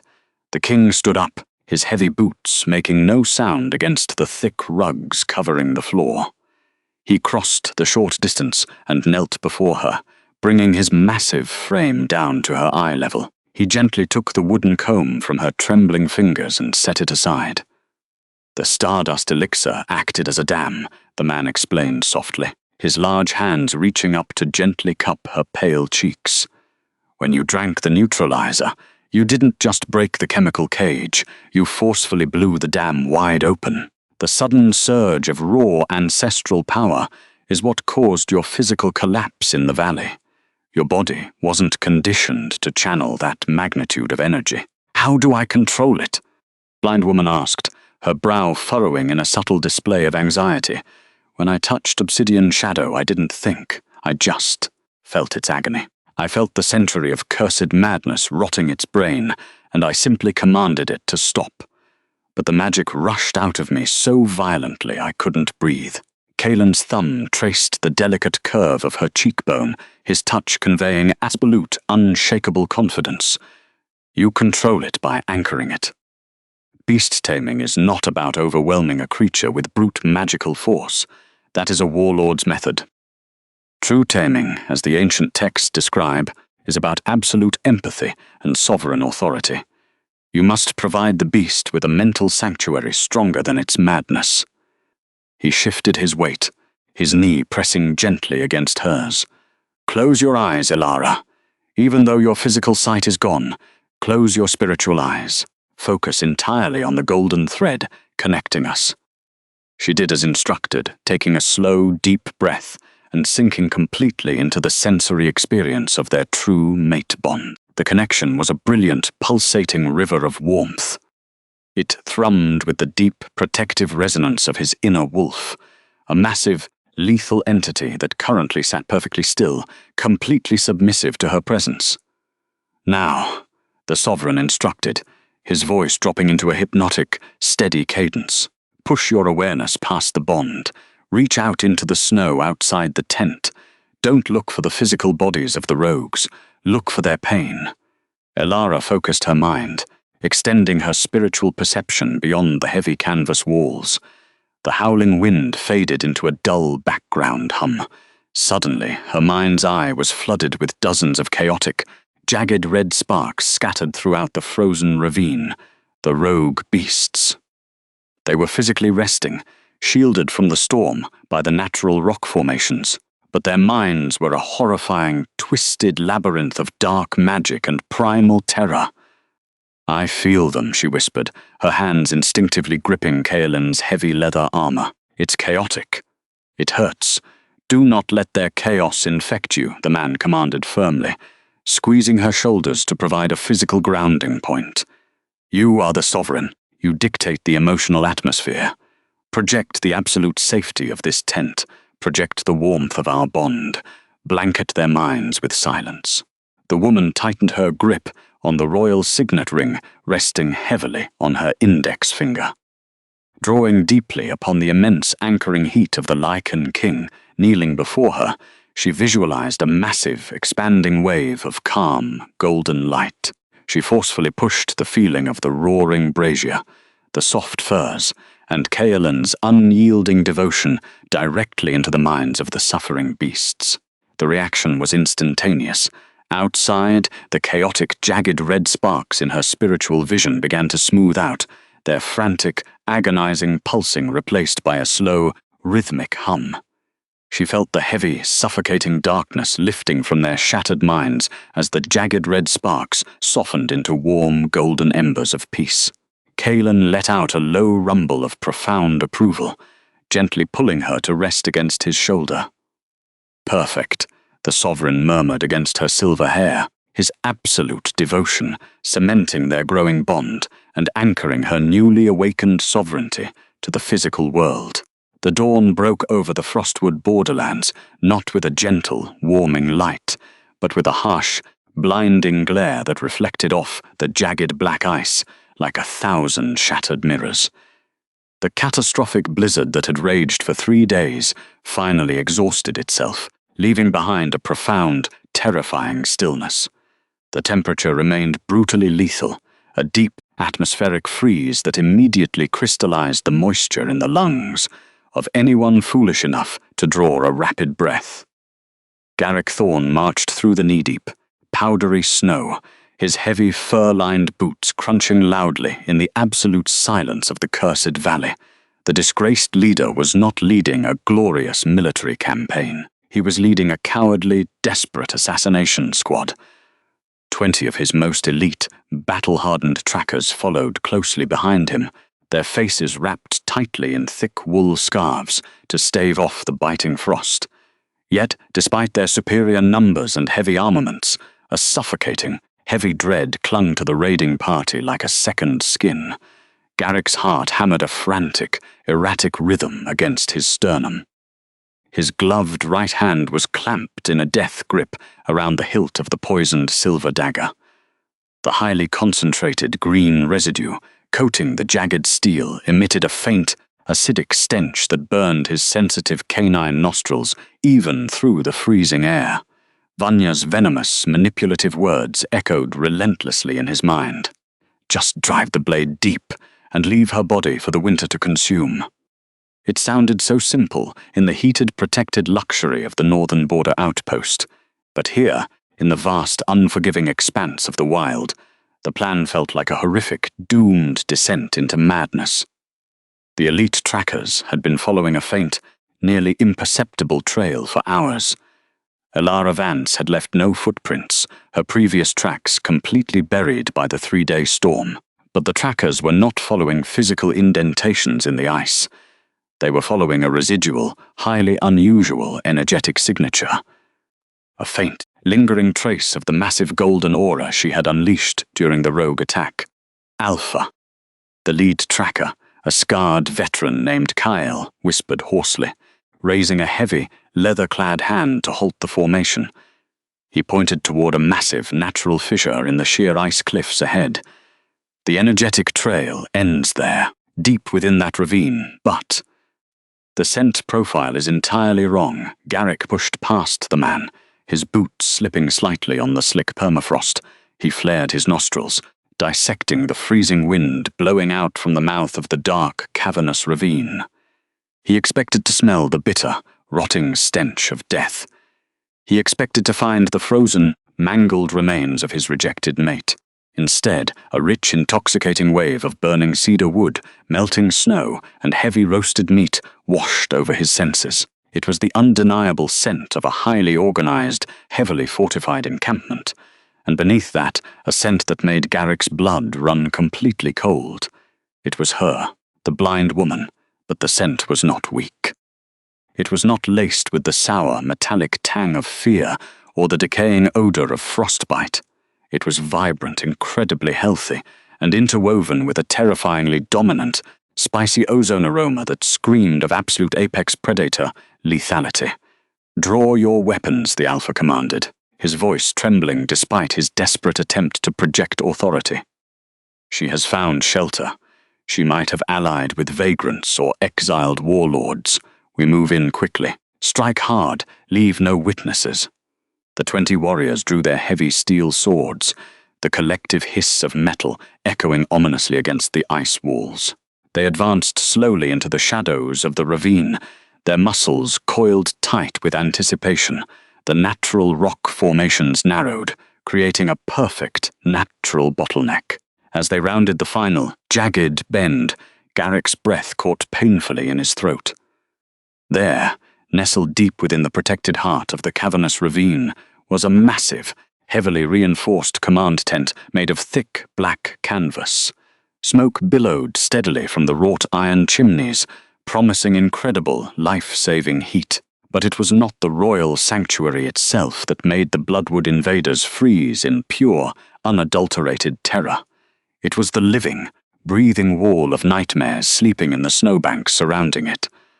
The chaotic, jagged red sparks of primal aggression had been soothed by Elara's golden empathy days ago, turning the cursed rogue horde into peaceful, resting guardians.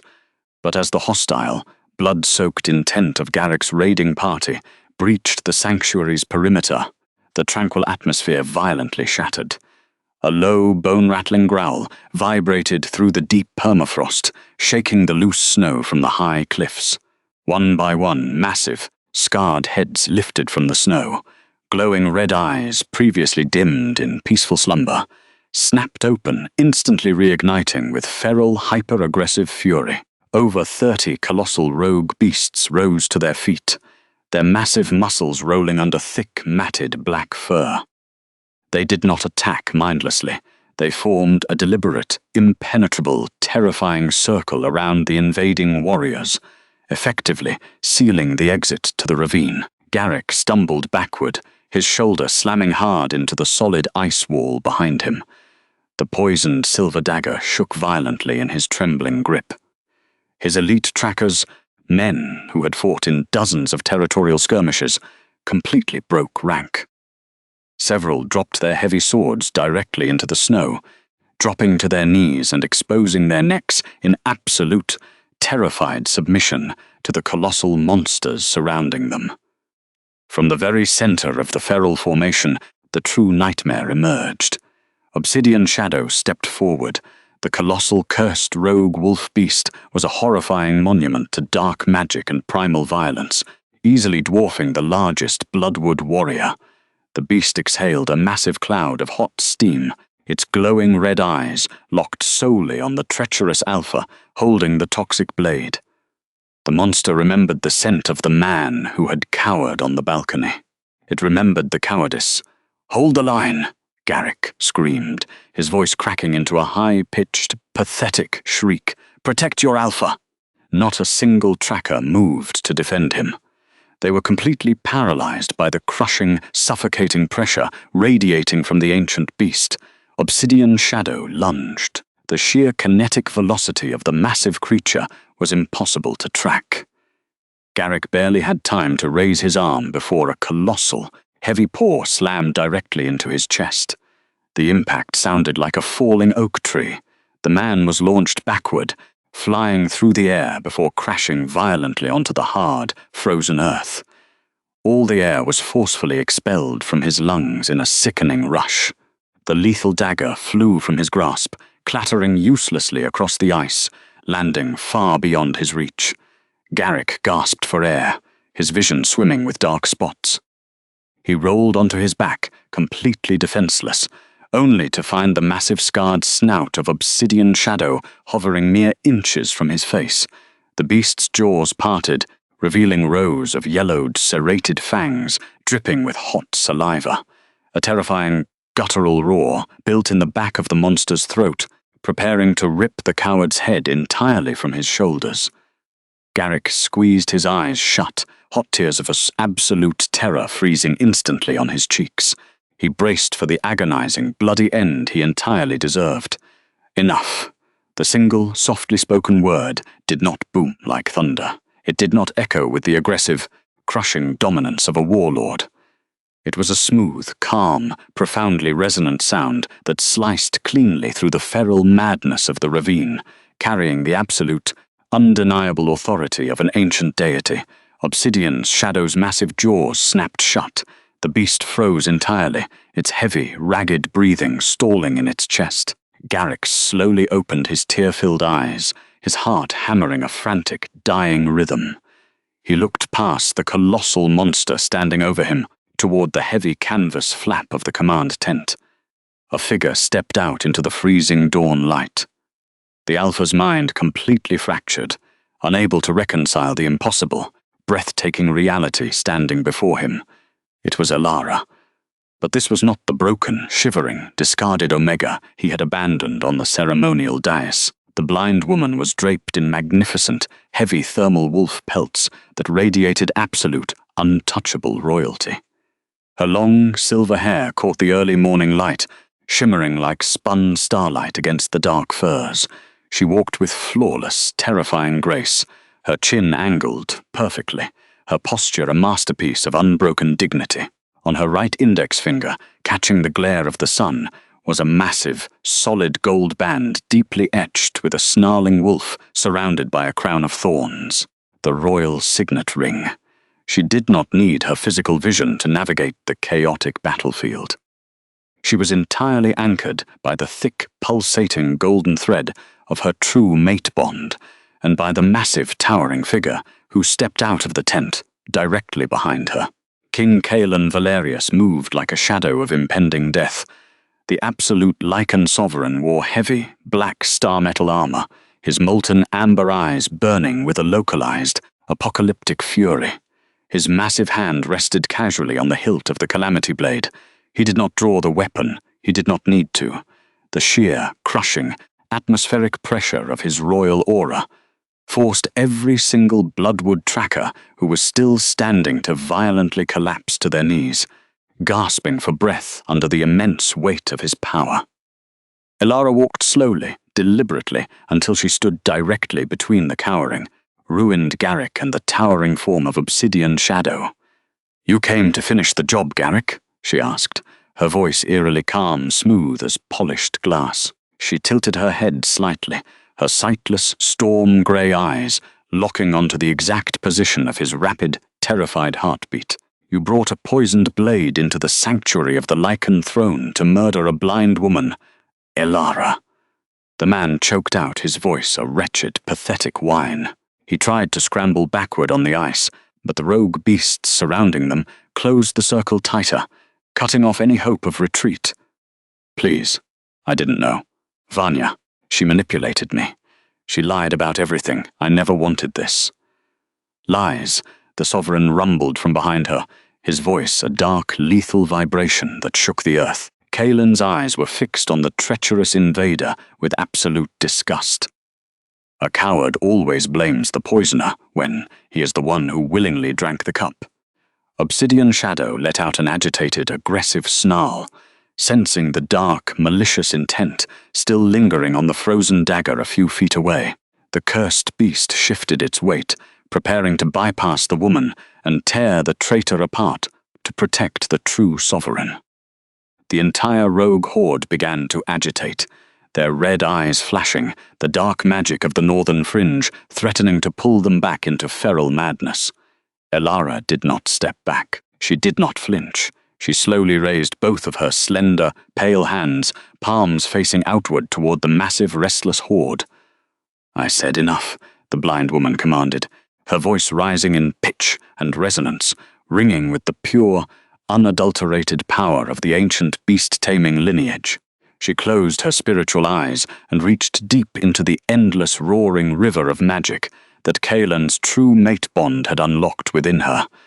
She didn't just project a gentle, calming suggestion this time.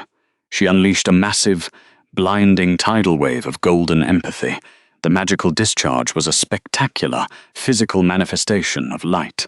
A brilliant, pulsating shockwave of warm, golden energy exploded outward from her delicate frame. It rushed across the frozen ravine, instantly vaporizing the remaining storm clouds overhead and bathing the entire valley in a breathtaking, divine warmth. When the golden light slammed into Obsidian Shadow and the surrounding horde, the reaction was instantaneous and permanent. The dark magic, the century-old curse that had twisted their minds into feral nightmares, was violently purged from their blood. The jagged red sparks in Elara's spiritual vision were completely, permanently extinguished, replaced by a steady, harmonious golden hum of absolute peace. The colossal beasts let out long, shuddering exhales. The vicious red glow faded entirely from their eyes, replaced by a deep, intelligent, calm amber. In perfect, terrifying unison, the entire horde of ancient monsters lowered their massive bodies to the ice. They bowed their heads deeply, pressing their snouts to the frozen earth, offering their eternal, unbreakable submission to the true, undisputed queen of the wild. The 20 Bloodwood trackers watched the impossible miracle unfold with wide, unblinking eyes. The legends were real. The ancient bloodline had returned. Without a single word of command, the elite warriors pressed their foreheads to the snow, abandoning their false alpha and swearing silent allegiance to the radiant woman standing before them. Garrick Thorne remained on his knees, entirely alone.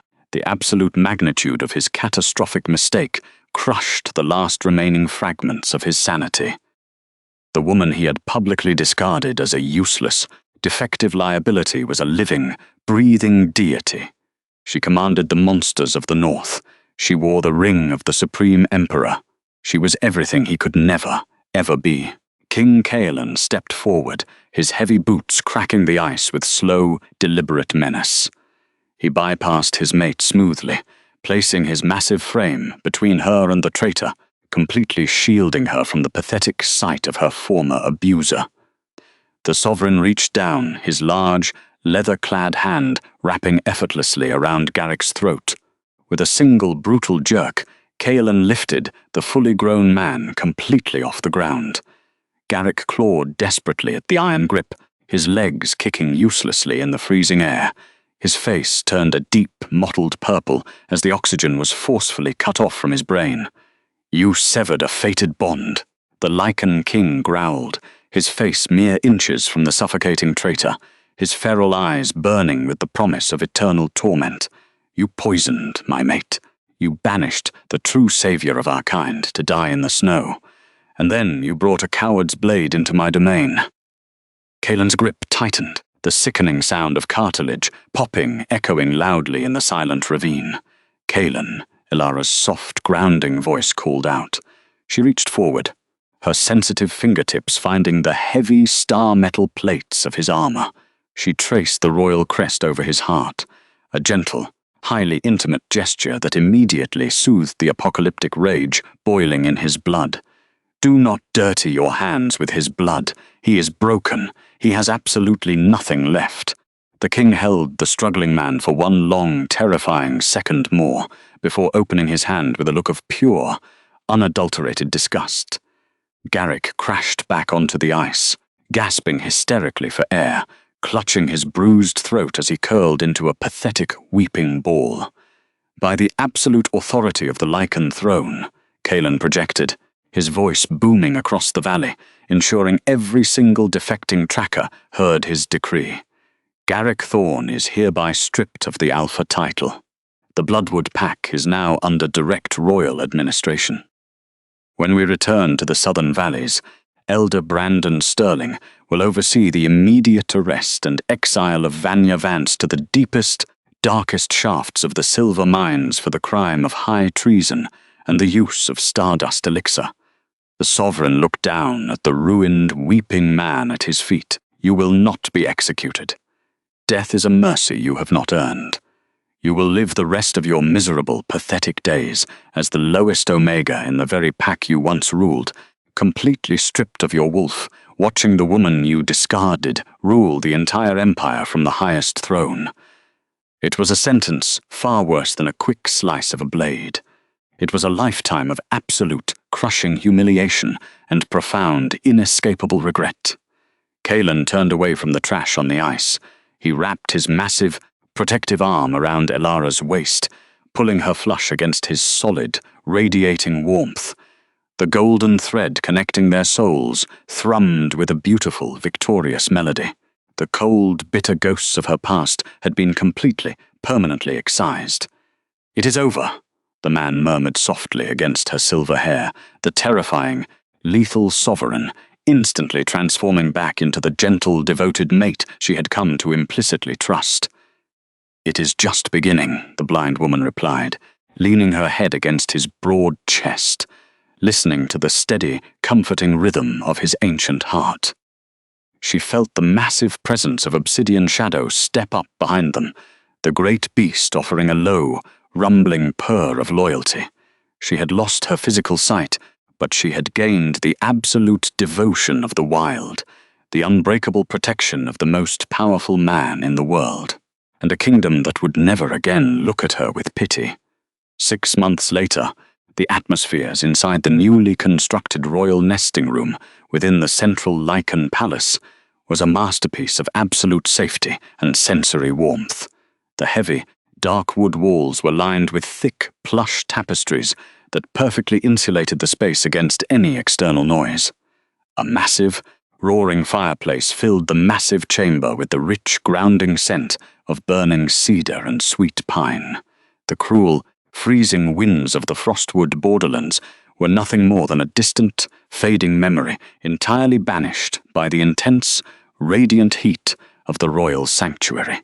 Elara sat comfortably in the center of the massive, fur-covered bed, her delicate fingers expertly tracing the raised, intricate embroidery of a small, soft blanket resting in her lap. The toxic physical damage to her optic nerves remained, leaving her eyes a beautiful, unseeing storm-glass grey, but she had never felt more fiercely independent, more profoundly powerful than she did in this exact moment. The heavy oak doors opened with a soft, respectful click. The familiar, intoxicating scent of crushed cedar, damp earth, and ozone instantly flooded the room, making her newly awakened beast-taming instincts hum with deep, primal satisfaction. Kaelen Valerius crossed the room, his heavy boots removed to preserve the absolute quiet of her sanctuary. He had spent the morning overseeing the final restructuring of the Bloodwood territory, ensuring that every trace of the previous toxic legacy was completely eradicated. But the moment he crossed the threshold of their nesting room, the heavy burdens of the crown melted away, leaving only the profoundly devoted, deeply reverent mate. He knelt beside the bed, wrapping his massive arms carefully around her waist, pressing his face gently against the soft curve of her stomach. The faint, rapid flutter of a tiny, rapid heartbeats echoed through his highly tuned canine hearing, a sound that brought the legendary, ruthless warrior to the absolute brink of tears every single time he heard it. A name unspoken for months grows teeth, my king, but a love forged in the darkest winter grows an empire. "They are resting," Kaelen whispered, his voice thick with an overwhelming, suffocating adoration, his large hands carefully mapping the subtle swell of her abdomen. "The pups are strong. They carry your absolute serenity." Elara smiled, a radiant, beautiful expression that lit up the entire room. She reached down, her sensitive fingertips threading lovingly through his silver hair. The golden thread connecting their souls vibrated with a perfect, unbreakable harmony. She had survived the freezing betrayal. She had tamed the legendary monsters of the north, and she had completely conquered the ancient, hardened heart of the absolute Lycan sovereign. Because begging wouldn't have changed the outcome of her past, but her unbroken, silent dignity had secured her infinite future. Some wounds could only be healed with love, and Kaelen Valerius had dedicated his entire, eternal existence to being her absolute cure. She had stepped aside once, believing herself unworthy. She would never step aside again. Thank you for listening to this story of quiet endurance and absolute vindication. If Elara's journey from the freezing snow to the highest throne touched your heart, let me know in the comments below. Where are you listening from tonight? Did the cowardly Alpha Garrick get exactly what he deserved, or would you have demanded a harsher punishment? Your thoughts mean more than you know. Subscribe to join our sanctuary for more tales of fierce, unyielding devotion. And remember, true worth can never remain hidden in the dark forever. See you in the next chapter.